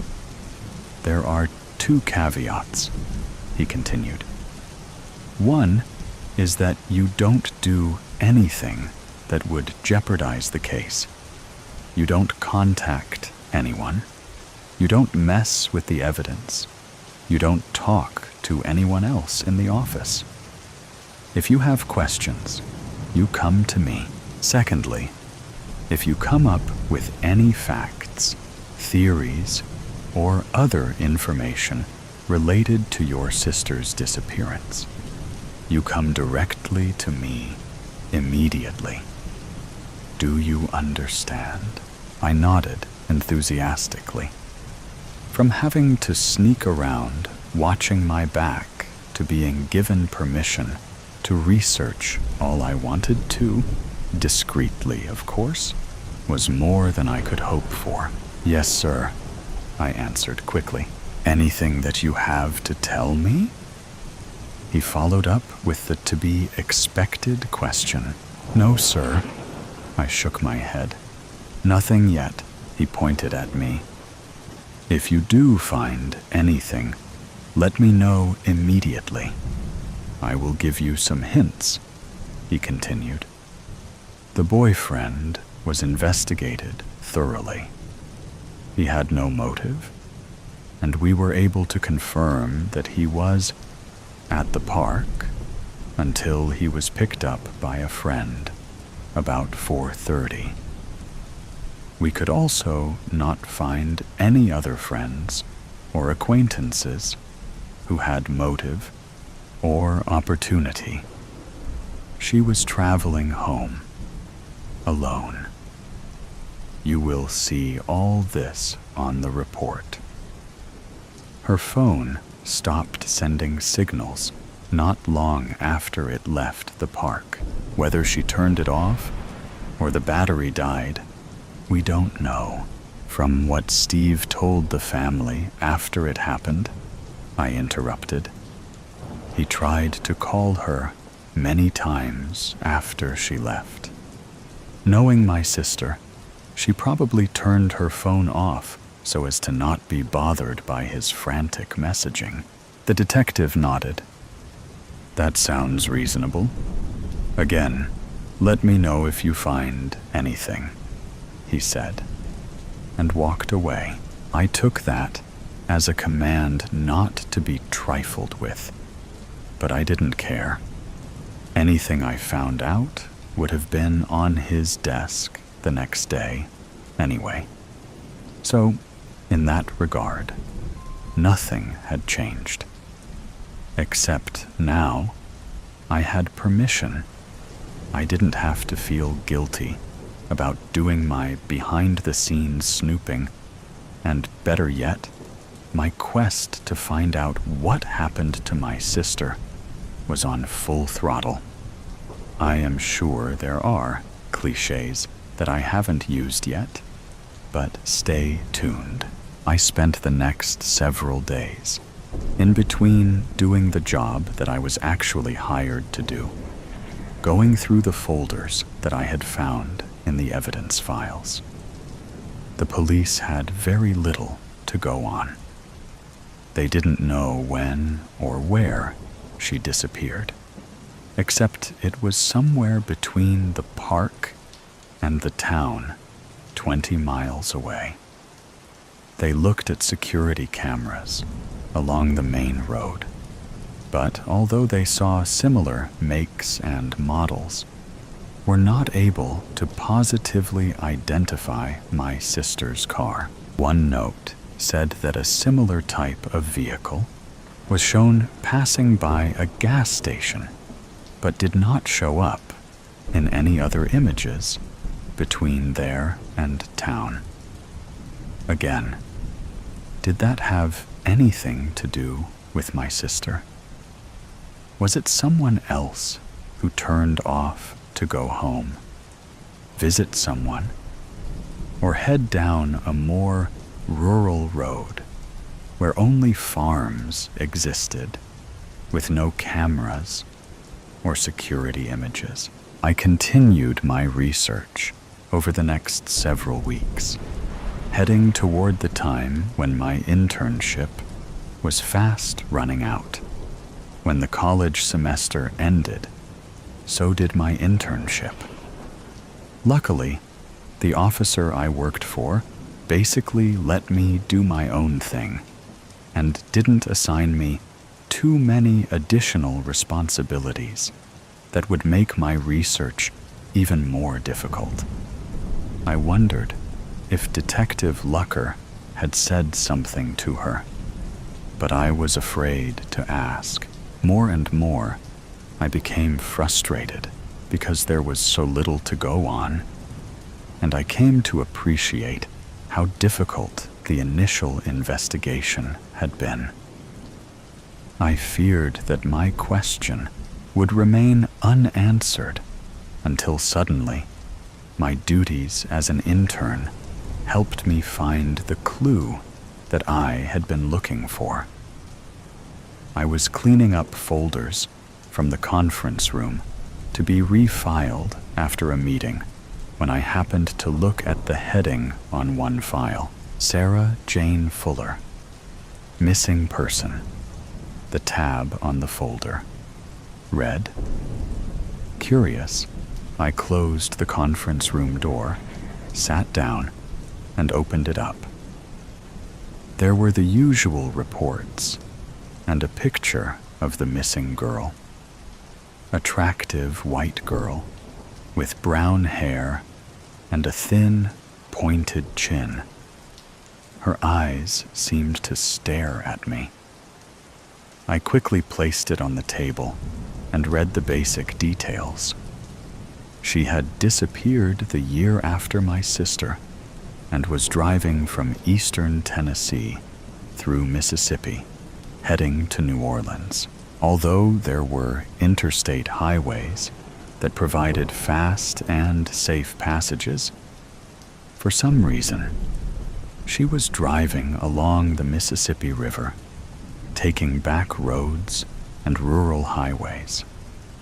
Her family said that she loved the river and visited it as often as she could, no matter what state she was in.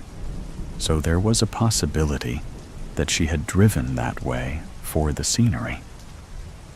Her phone had stopped pinging on Highway 17, just east of Rosewood, a town not far from the river. To me, the interesting part was that my sister Julienne would have taken the same route, at least part of the way. Like my sister, her car was later found in a deserted parking lot. Again, like my sister, there were no security cameras that picked up any footage of her car, or anything else. Were there any other missing people in the last 5 or so years?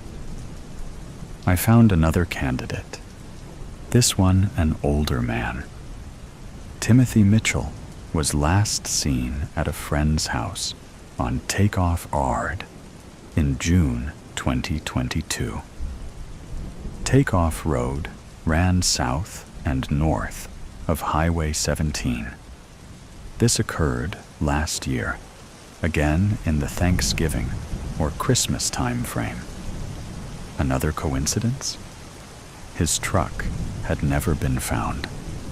I kept looking, but found no other missing persons in that geographic area, at least in the last 5 years. But why that area? It was probably as simple as the perpetrator lived close, but was there more to it? I researched every chance I got. When I wasn't doing my day job, or going to school, or anything else I was legitimately supposed to be doing. The end of my internship was approaching rapidly, and I was fast running out of time. In fact, tomorrow was going to be my last day. I kept looking at the files, searching for anything that might be related. Just as I was fixing to hang it up for the day, the year, and perhaps forever, I found the key. I knew now why the location mattered. Would that lead to the person or persons we were looking for?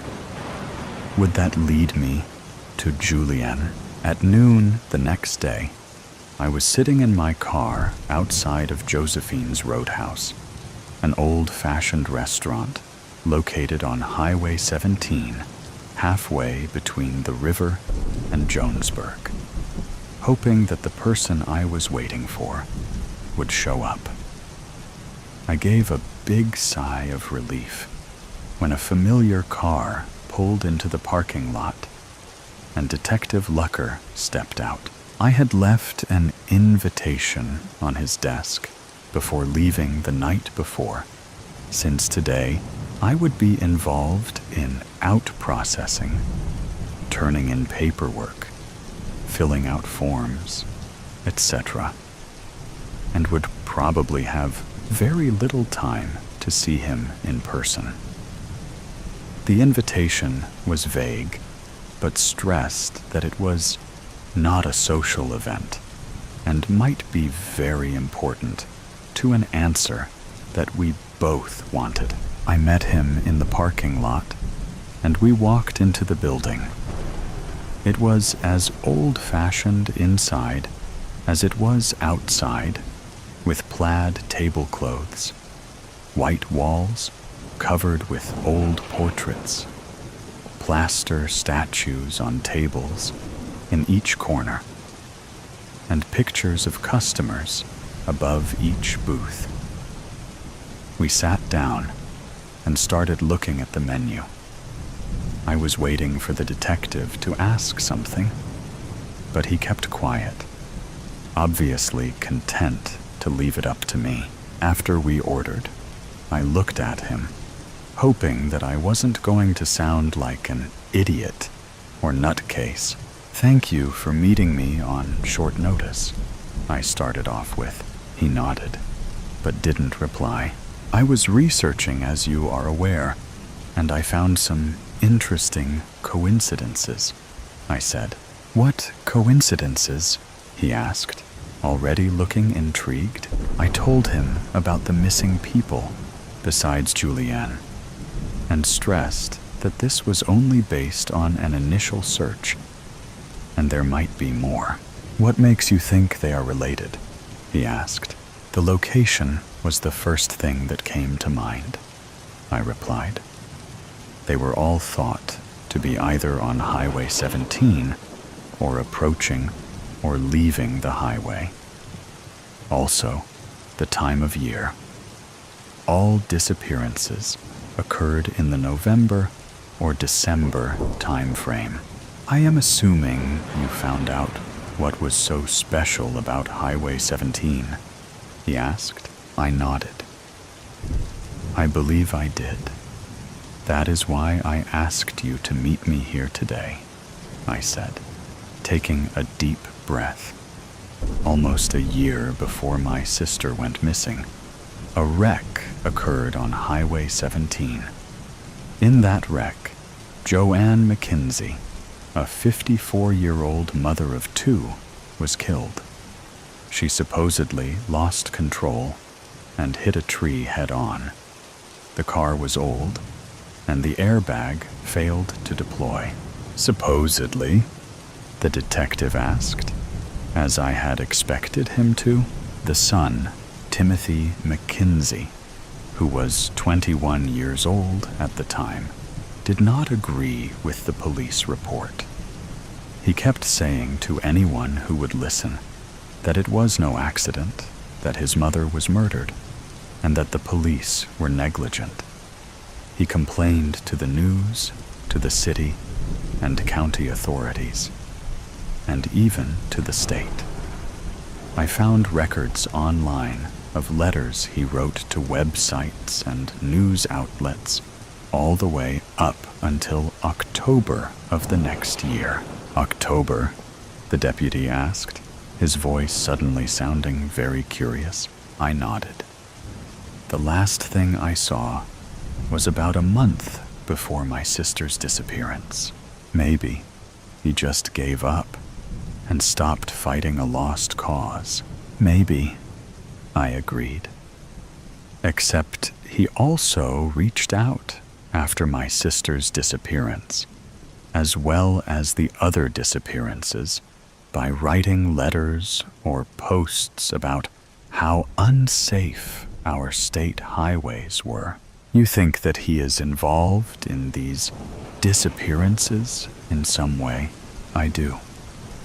These disappearances emphasize how unsafe the roads are, and that there are people out there who could be responsible for his mother's death. By causing these people to disappear, he is getting his vengeance on the entire state."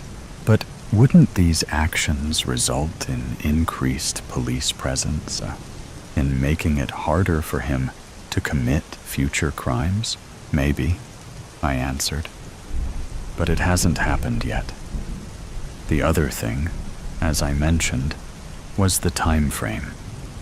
These 3 disappearances occurred within a month or so of the date that his mother was killed. And McKenzie and his family have a farm off Highway 17. We have time, location, motive. The detective thought for a minute. Even if this unlikely story is true, we have no evidence to tie him to any crime. One other thing. I leaned forward. His mother is buried on a private cemetery on the McKinsey property. Where is a better place to hide bodies than in a cemetery, especially a private one? And, I continued, even a private cemetery has to be licensed by the county and is subject to health and welfare inspections. I leaned back. My case was made. Now it was up to the detective. He thought for a minute. "Okay," was all he said before getting up to go. "I will take care of it. Any reason that we met here?" He asked his last question. "Yes," I said. "The McKinsey family owns this restaurant." I waited and watched him leave. I had no doubt that he would find a way onto the property. And, unfortunately, I also had no doubt that he would find the missing people, and that my question would finally be answered. Where was Julienne? I was fixing to find out. There's not a ghost in my house. Sally, are you running from me, Sally? I'm not running, Jessica. You tried to leave before I could catch you. I'm busy, Jessica. I work, meaning I don't work. Let's say you don't do 9 to 5. Oh, I work, Sally. I work plenty. I work around the clock working. If you call what you do work. So that's another rumor you've been spreading about me? I'm a bum now? I don't spread rumors, Jessica. My name is Jessie, and you know it, since you throw it around a lot. You're paranoid. Oh, really? I'm paranoid? That's why the whole congregation just snickered at me? I have no idea what you're talking about. And the preacher just called me imaginative. No idea why. No idea, huh? You haven't shared my new insurance claims around lately. I don't have time for your nonsense. Nonsense? You're calling the House of Horrors you sold me nonsense? We don't entertain ghost stories, Jessica. No, you just entertained stealing my money and handing me a haunted house. Honestly, Jessica, you have a wild imagination. It's just an old house. Can you try to tone it down? Oh, I'm the liar now? You didn't disclose anything. You sold me a paranormal vortex. Jessica, I sold you a house. I didn't sell you a haunted house. Older homes are a little noisy. A little noise? The lights flicker on and off like a damn hallway disco. Battering rams shake the walls. Something cold keeps stalking me from the laundry room to the upstairs. And then there's the whispers in the landing mirror. And I'm supposed to sleep with the corner shadows slithering past. Jessica, church parking lots are not the time or place for your ghost stories. Your wiring is older, however.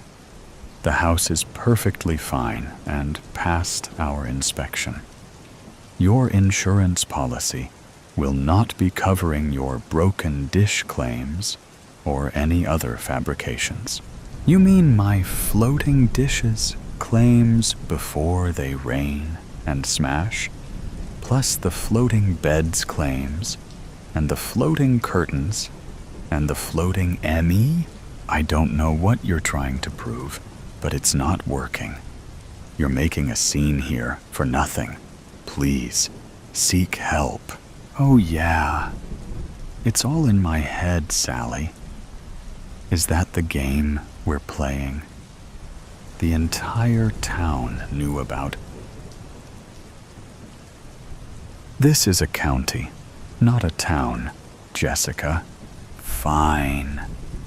Sally. It's a hamlet, village, royal ripoff capital, in the middle of dumb duck nowhere. 'Cause menial technicalities matter more than the fact that you sold me a freaking haunted house. Even the locksmith threw the keys and ran. It seems you enjoy stirring up drama, Jessica. We will resume this conversation when you are calm. I've got a damn good reason to be dramatic. Drama is trying to live in that place without getting dragged into the walls myself. I wake up to doors slamming. I try to go to bed and the roof howls. Look at me, Sally. Not at this crowd. I don't know what you expect from me. It's not my problem. It's yours.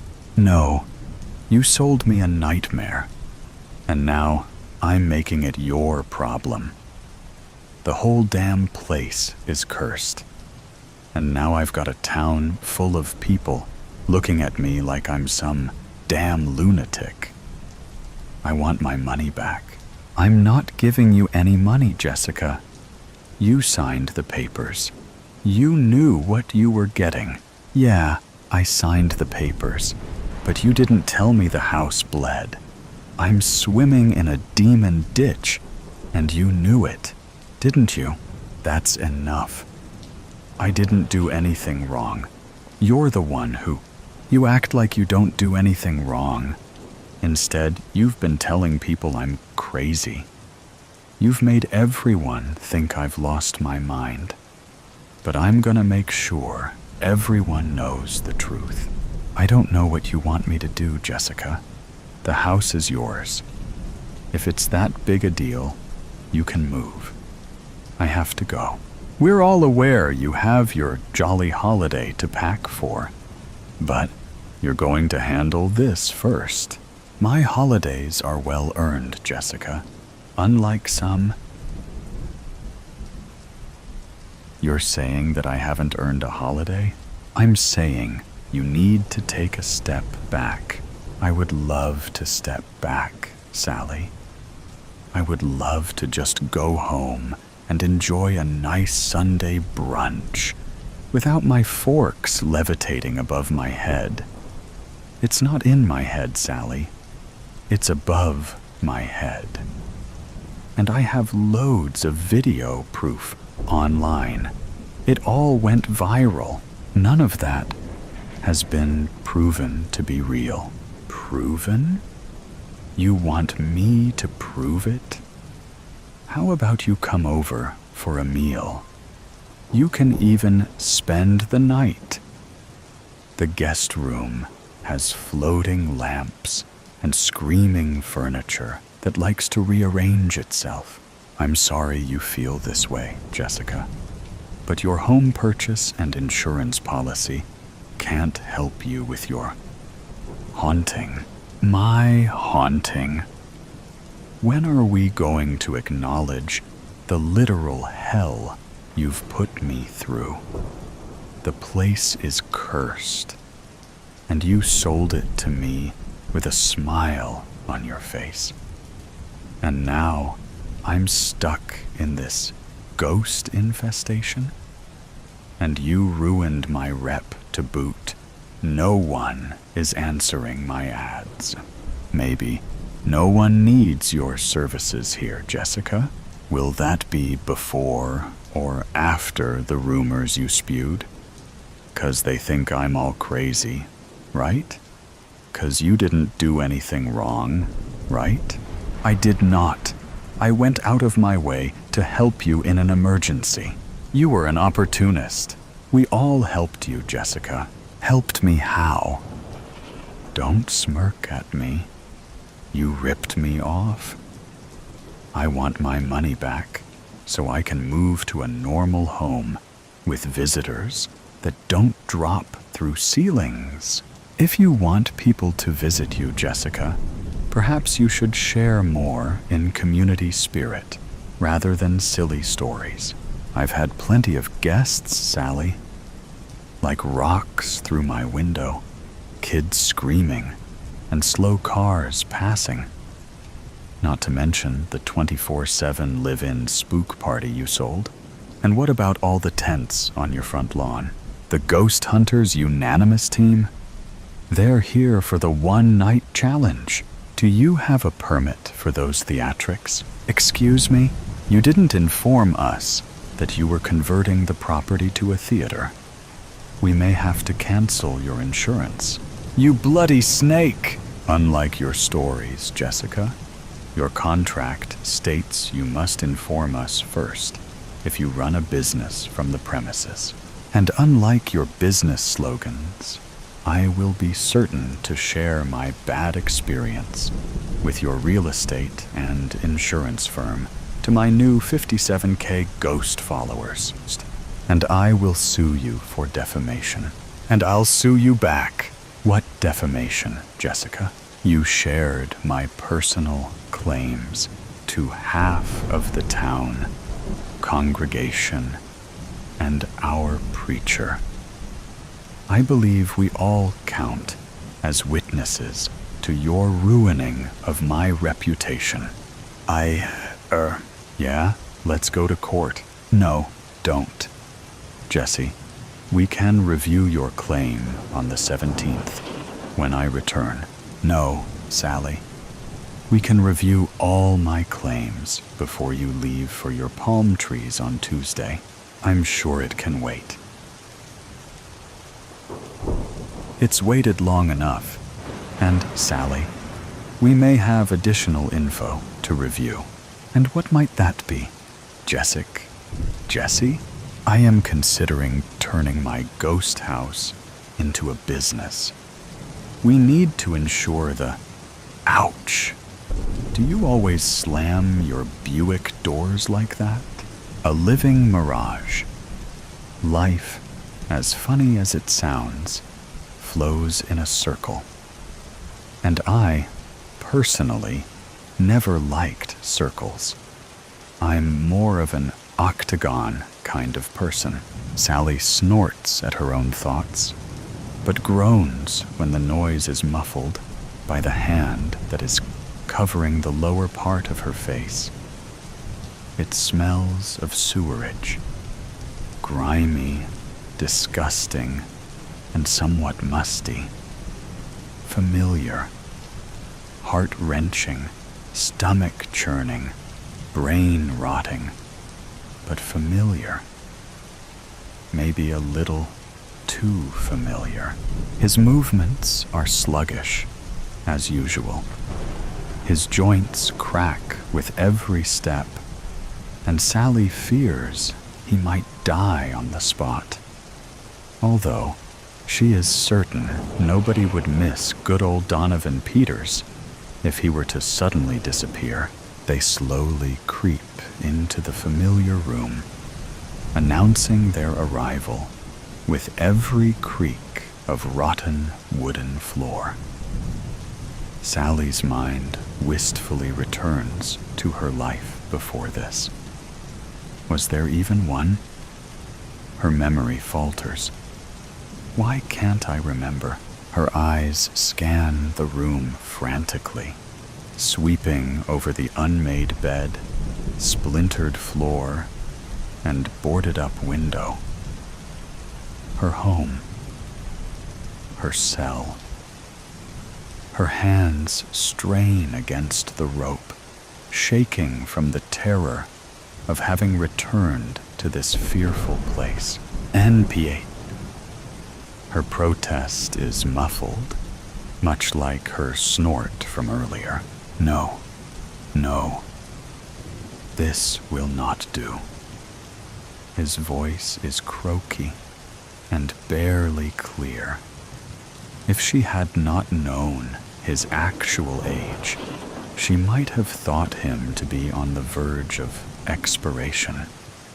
His chest presses against the back of her head as he forces her inside. His shove is aggressive, and when she falls to the floor, his laughter ricochets off the walls. She barely manages to get to her knees when the door is slammed, locked and barred. Donovan's sinister laughter continues to echo as the sound of his footsteps retreats. Sally shakes her head, forcing tears back into her eyes. She won't. No, she refuses to lose any more of them for that monster. I told you, it won't work. A doe-eyed beauty emerges from the darkest corner of the room. Sally's temper flares, and she springs to her feet, charging at the beauty. It was you, wasn't it? Her voice is cold enough to slice through any warmth in the room, and the beauty lowers her eyes. Sally tugs on the rope around her wrists until it unties, and then uses it to press down onto the other girl's neck. Layla Angelou can rot for all I care. The voice in her head is loud, and she hisses. The girl claws at the rope around her throat and falls back against the wall. Splinters pierce her skin, but she refuses to make a sound. It's always you. Why? Sally's eyebrows are pulled together furiously, and her sharp blue eyes have turned into ice. Don't lie to me. Sally's outburst receives no reply, and her arms finally slump enough for the girl to breathe. But she does not remove the rope. A sob racks through her chest. I thought that this time, at least this once, you'd let me go. Go where? The girl rasps, rubbing her throat.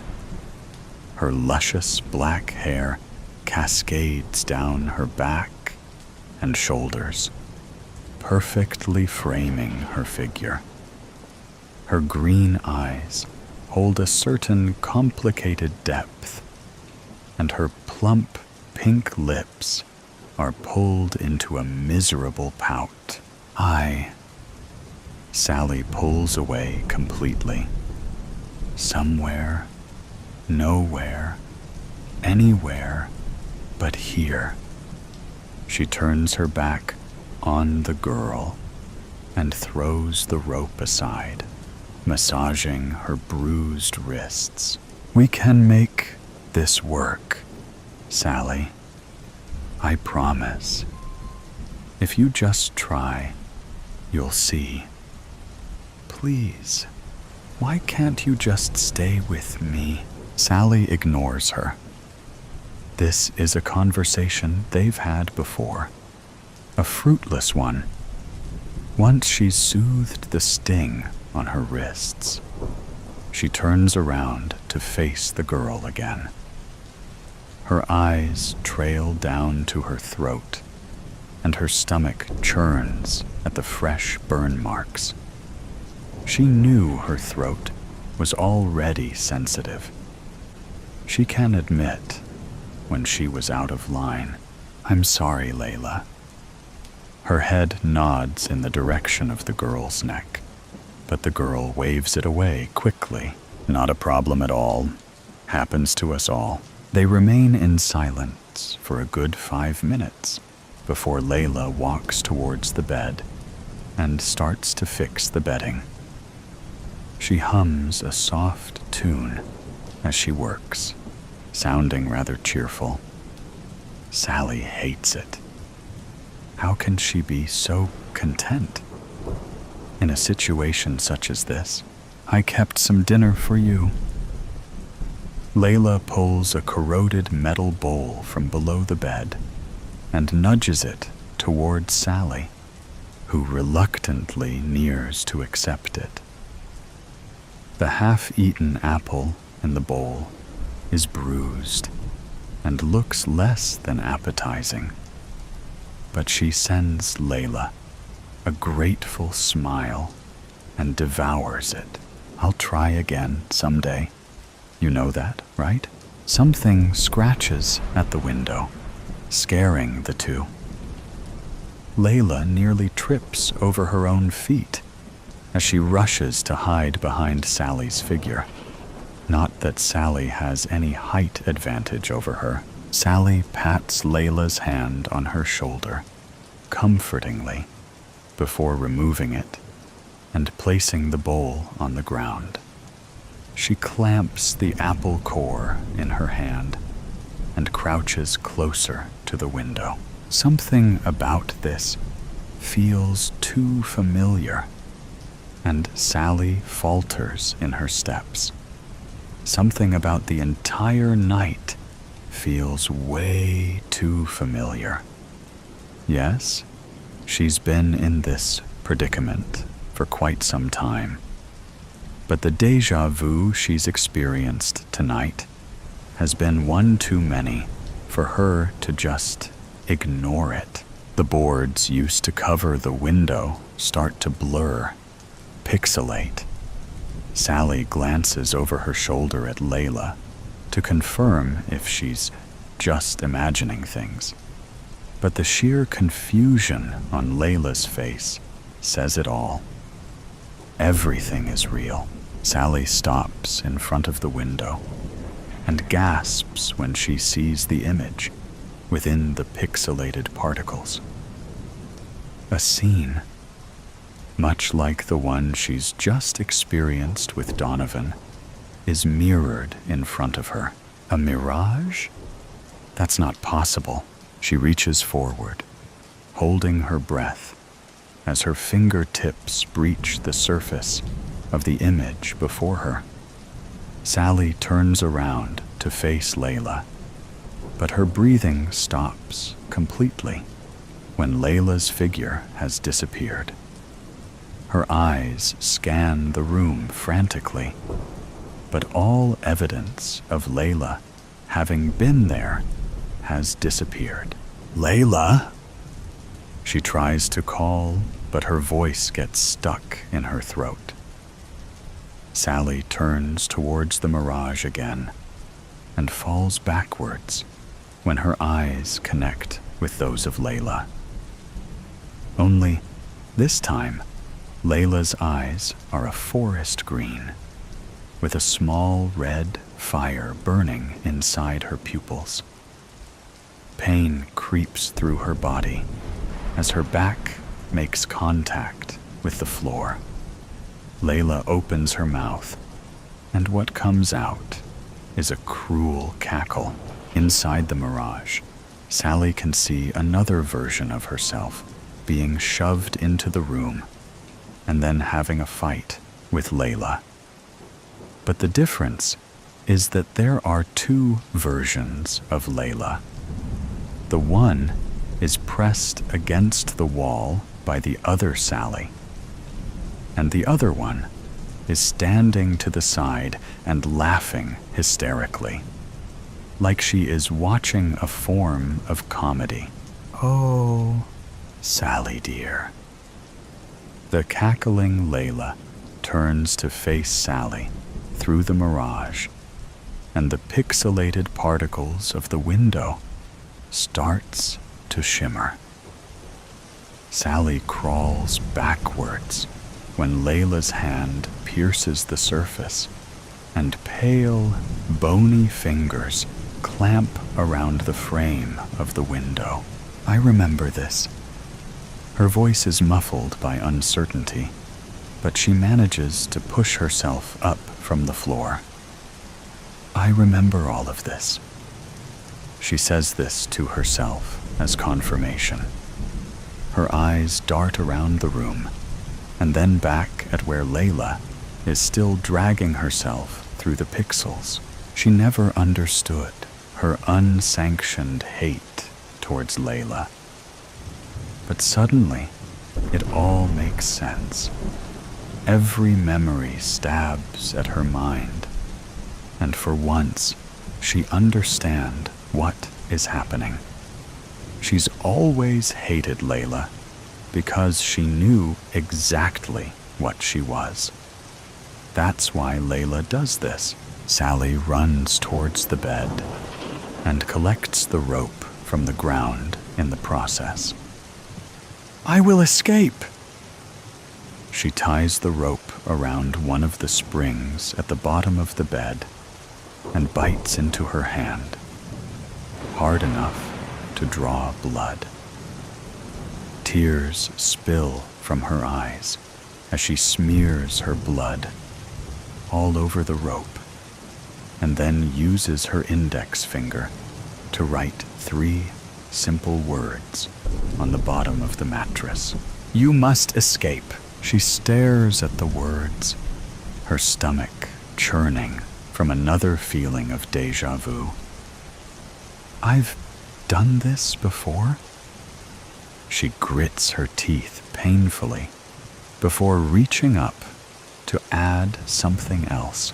"You must escape, Layla."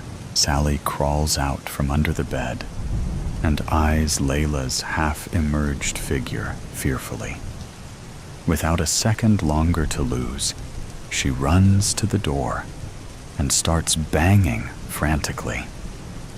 With every second she's banging, Layla crawls further out of the pixelated window, laughing comically at Sally's terror. What's all the ruckus about? Donovan barges into the room, but Sally ducks underneath his arms and runs with her every fiber to reach the front door. The stairs complain under her weight as she trips down them, but she doesn't stop. "Oh, Sally." Layla's voice sing-songs from behind her, and she shudders. Sally bumps against torn furniture and leaps over newspapers strewn all over the floor, but her eyes stay focused on the black, bolted front door. Her hands shake as she jiggles the locks around, but they refuse to budge. "Come on, Sally. I just want to play." "That's right. We just want to play."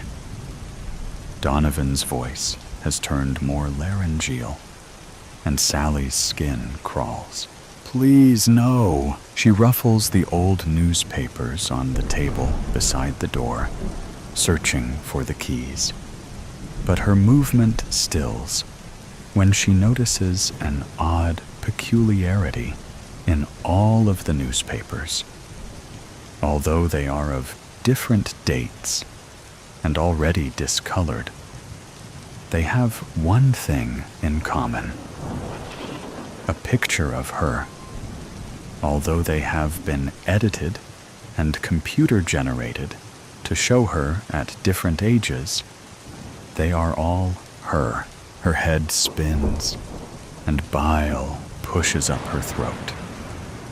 Sally backs away from the table until her back bumps against a kitchen counter. A voice inside of her yells at her to run, but her feet stay plastered to the ground. Layla's comical laughter has turned into sinister screams, and Sally can finally hear Donovan's heavy footfalls approaching the staircase. She shakes her head to clear her thoughts and almost releases a sigh of relief when she notices a pair of rusty keys peeking out from below a chipped teacup. Sally grabs the keys and rushes to the door, willing her trembling hands to still and complete the task. One lock clicks open, then another, and finally, the last one. Sally nearly sags to the floor in relief, but manages to keep herself poised enough to to pull the door open. She runs out of the door, down the 2 stone steps, and onto the asphalt ground. She manages to run all the way to a broken-down truck when Donovan's voice booms in the form of a roar. She ducks behind the truck and presses her back securely against it. Her chest rises and falls erratically, and she makes sure to slow her breathing as to not make a sound. She lowers herself to the ground and pulls her knees to her chest, begging for a door of any of the surrounding houses to open and for someone to come to her rescue, but no one does. Ever. The silence that follows Donovan's roar is deafening. Layla has also stopped cackling, and not even birds can be heard. This is the first time Sally scans the houses around them, only to notice the degraded state every one of the houses are in. They are old and decrepit. There is no possibility that anyone can live in these houses. Her heart stutters, and her entire body goes cold. She turns her gaze towards the side mirror of the truck and finds a terrified version of herself staring back. Her eyes widen at the words scrawled onto the mirror in old, dried blood. Not safe. Follow arrows. Her lips part, but no oxygen enters. She manages to push herself to her feet, albeit shakily, and glances around the truck. Donovan is standing in the doorway, looking around calmly. Behind him, the low hum of Layla's singing fills the air. Run, little mouse. Run, little mouse. Let's all have some fun.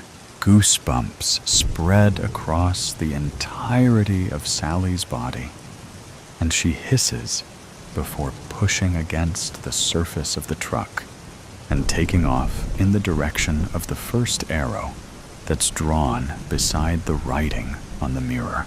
Layla's laughter fills the air, but Sally ignores her as she pushes her legs and pumps her arms harder, harder. Her eyes scan the surrounding area as she runs, looking for any sign of an arrow. The arrows lead her all the way to an abandoned parking lot of a large business. Her eyes fleet around frantically, but she sees no more arrows. With Layla's humming from behind as her motivation, she runs into the building and ducks below the entrance gates. But when she stops in front of the doors of the elevator, her entire body freezes. From the surface of the elevator door, albeit blurry due to the deterioration, she can see 2 glowing orbs smiling back at her. Those orbs are illuminated by a red fire burning from the middle of the black pupils. Poor little mouse. Layla leans over Sally's shoulder and skims her cold fingers across her cheek. It's so easy to lay a trap for a mouse who loves its cheese. She laughs hysterically and leans onto Sally for support. This is not the end. Sally bites back, curling her hands into fists. Layla stares at her through the reflection of the elevator door before laughing comically. You're right, dear. This, she waves her hand around as if showcasing her to an audience, is simply the beginning. And we, she points a finger at Sally and then back at herself. We are going to have a lot more fun together. Sally rips herself away from Layla and spins around. But Layla tuts, snaps her fingers, and then slaps her palm against Sally's forehead in one swift movement. There's no rush, dear. With her words, Sally's world starts to spin, and her eyes flicker before she is consumed by darkness. And the next thing she sees is the familiar, cold, creaking hallway of Donovan's apartment. He forces her down the hall with his chest pressed against the back of her head and his hand clamped securely around the lower half of her face. Life, as funny as it sounds, flows in a circle. And I, personally, never liked circles.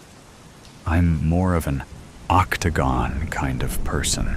Sally snorts at her own thoughts, but groans when the noise is muffled by the hand that is covering the lower part of her face.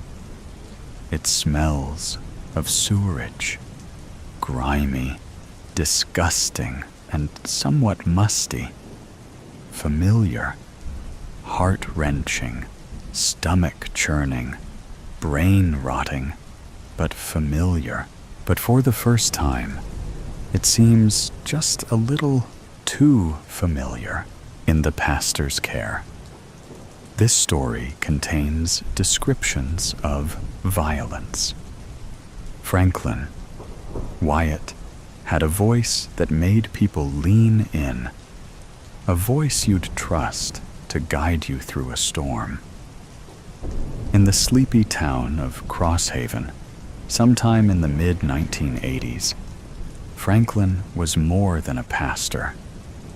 He was a caretaker for the foster kids no one else could handle, and a fixture at every town potluck. People saw Franklin as a quiet man with an unshakable sense of purpose. No one would have guessed he was running from a past darker than any storm cloud. Years ago, Franklin had done the unthinkable. He'd taken the lives of his wife, Elise, and his teenage daughter, Margaret. They weren't cruel women, but they were fierce. Too fierce for Franklin's tightly wound idea of what a household should be. Elise never backed down from an argument, and Margaret's quick wit was as sharp as a knife. To Franklin, their defiance wasn't just a challenge. It was a sign of something broken that needed fixing. One thunderous night, in the heat of a feverish prayer, he believed he'd heard God's voice telling him how to save them. And so, he acted, not out of rage, but a misguided conviction that he was doing right by them. Afterward, Franklin vanished. Back then, it was easier to slip through the cracks. No internet to trace your steps, no databases to cross-check your lies. Franklin reinvented himself as a pastor in Crosshaven. His calm demeanor and willingness to take in troubled teens earned him a reputation as a saint. He never let on that his saintly acts were fueled by guilt so heavy it made his hands shake when he prayed alone at night. On a brisk October morning, Naomi arrived at Franklin's foster home. She was 17, with wild brown hair barely contained in a bun, and eyes that dared you to challenge her. The social worker's file described her as intelligent but confrontational. A girl who'd burned through too many foster homes, Franklin greeted Naomi with his usual warmth, extending a hand. "Welcome home, Naomi," he said. Naomi paused, her gaze sharp before muttering, "Thanks," and brushing past him into the house. Naomi wasn't one to fade into the background. She questioned Franklin's rules, skipped prayer meetings, and made no effort to hide her disdain for his sermons. The other teens adored her. Her wit was magnetic, and her boldness gave them something to admire. But to Franklin, she was a storm waiting to happen. Her defiance brought back memories of Elise and Margaret. He saw the same fire in Naomi, and it kept him awake at night. One evening, Naomi came home late. Franklin was waiting in the kitchen, his Bible open on the table, and a single lamp casting long, flickering shadows. "We have rules here, Naomi," he said, his voice calm but heavy. Naomi dropped her backpack onto a chair and crossed her arms. "What are you gonna do? Kick me out? Go ahead. It's not like I haven't heard it before." Franklin closed his Bible and stood, gripping the back of the chair in front of him. "I'm not here to punish you. I'm here to help you." Naomi rolled her eyes so hard, it was a wonder they didn't stick. "Save the speech, Pastor. You're not my dad, and you're definitely not my savior." With that, she turned and headed upstairs, leaving Franklin staring after her.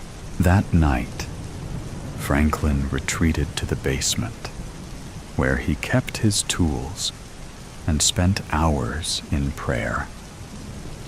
The space smelled of sawdust and damp earth. As he knelt on the cold floor, his thoughts swirled. Naomi wasn't just another rebellious teen. She was a test, a reflection of everything he'd failed to fix before. If he couldn't save her, what did that say about him? About the choices he'd made? The next day, Franklin asked Naomi to join him in the basement after dinner. His house was quiet, save for the faint ticking of the old grandfather clock in the hallway.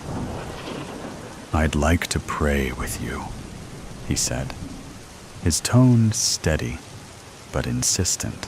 Naomi raised an eyebrow, her arms crossed. "What's this about?" "Finding peace," Franklin replied. He watched as she hesitated, then shrugged and followed him downstairs. The basement was lit by a single bulb that cast harsh light over the cluttered space. Franklin gestured toward a wooden bench. Naomi sat, but kept her arms folded, her eyes scanning the room. "All right," Naomi said, her voice tinged with sarcasm. "Let's hear it." Franklin stood before her, gripping his Bible. "This isn't just about prayer," Franklin began, his voice trembling. It's about saving your soul. Naomi narrowed her eyes. Yeah, no. I'm out. She stood to leave, but Franklin blocked her path. Sit down, he said, his voice low and urgent. What the hell is wrong with you? Naomi snapped, her voice rising. She tried to push past him, but Franklin grabbed her shoulders. At that moment, he saw Elise and Margaret, their faces blurred together with Naomi's. The anger, the defiance, the hurt. It was too much. Everything that happened next was a blur. When it was over, Naomi lay still on the cold basement floor.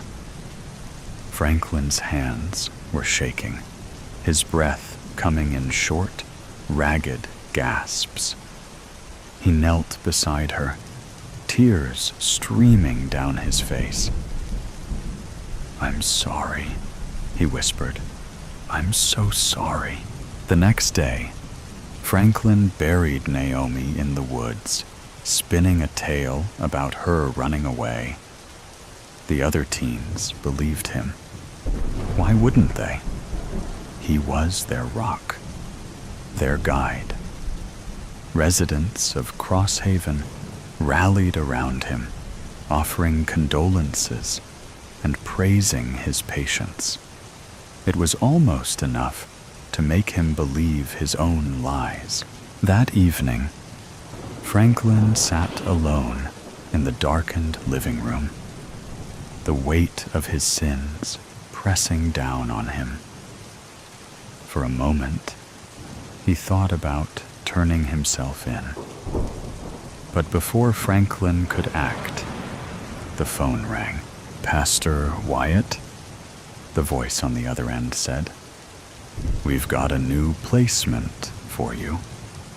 A teenage girl, 15. She's had a rough go of it, but we think she'd do well in your home. Franklin closed his eyes and let out a slow breath. Of course, he replied. Send her over. When the girl arrived a few days later, Franklin met her at the door. She was small for her age, with wary eyes and a scowl that could cut glass. Welcome home, he said, his voice warm and steady. She didn't respond, just brushed past him into the house as the door clicked shut. Franklin stood in the quiet hallway, his thoughts racing. Maybe this time will be different, he told himself. Maybe this time I'll get it right. The house settled into silence, but Franklin's heart was anything but still, like a thief in the night. I'm here. The key is under the welcome mat. The alarm is off, and Reuben is at the kennel. Should be no issue getting inside. Neighbors? Out of town. What time does John arrive home? He's working late, then going to the gym. You have time. For your sake, you best be right. I'm not looking to go back in the pen for some petty crime bullshit. Just get the file off the computer. Easy. Easy. Then why haven't you done it yourself? You know why. Yeah, we know. Are you in yet? Yes. The office is down the hall and to the left. Don't turn on the lights. I'm not a fucking amateur. Shit. What is it? What happened? Nothing. Just some asshole left boots lying in the middle of the hallway. John isn't the best housekeeper. Really, you don't? He keeps his other laptop in the third drawer. Got a problem. What? It's locked. Got a key? No, but he's not that creative. Look around the desk. It's gotta be around somewhere. Gum wrappers, crumpled Post-its, pile of receipts. This guy is a hoarder. I know, but he's the only way in. Yeah, so you've said. Listen, the boss doesn't take kindly to liars. No lies. This is legit. Your funeral. You're a funny guy. You know that? Now shut up and find the key. I said you had time, but let's not chance it. Seems to me I'm taking all the chances. Once you find what we need, I'll give credit where credit is due. Think I found something? Is it the key? Does it work? Got it. But we have another problem. What problem? Just open the laptop and find the file listed as hobby. There is no laptop. Drawer is empty.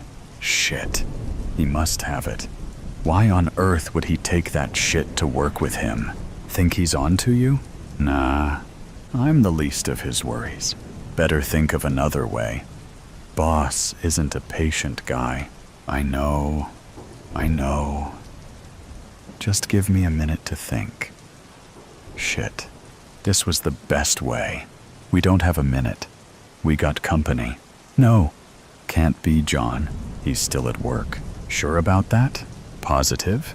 His tracker says he's sitting at his shitty cubicle as we speak. We're good. False alarm. Just some idiot lost and used the driveway to turn around.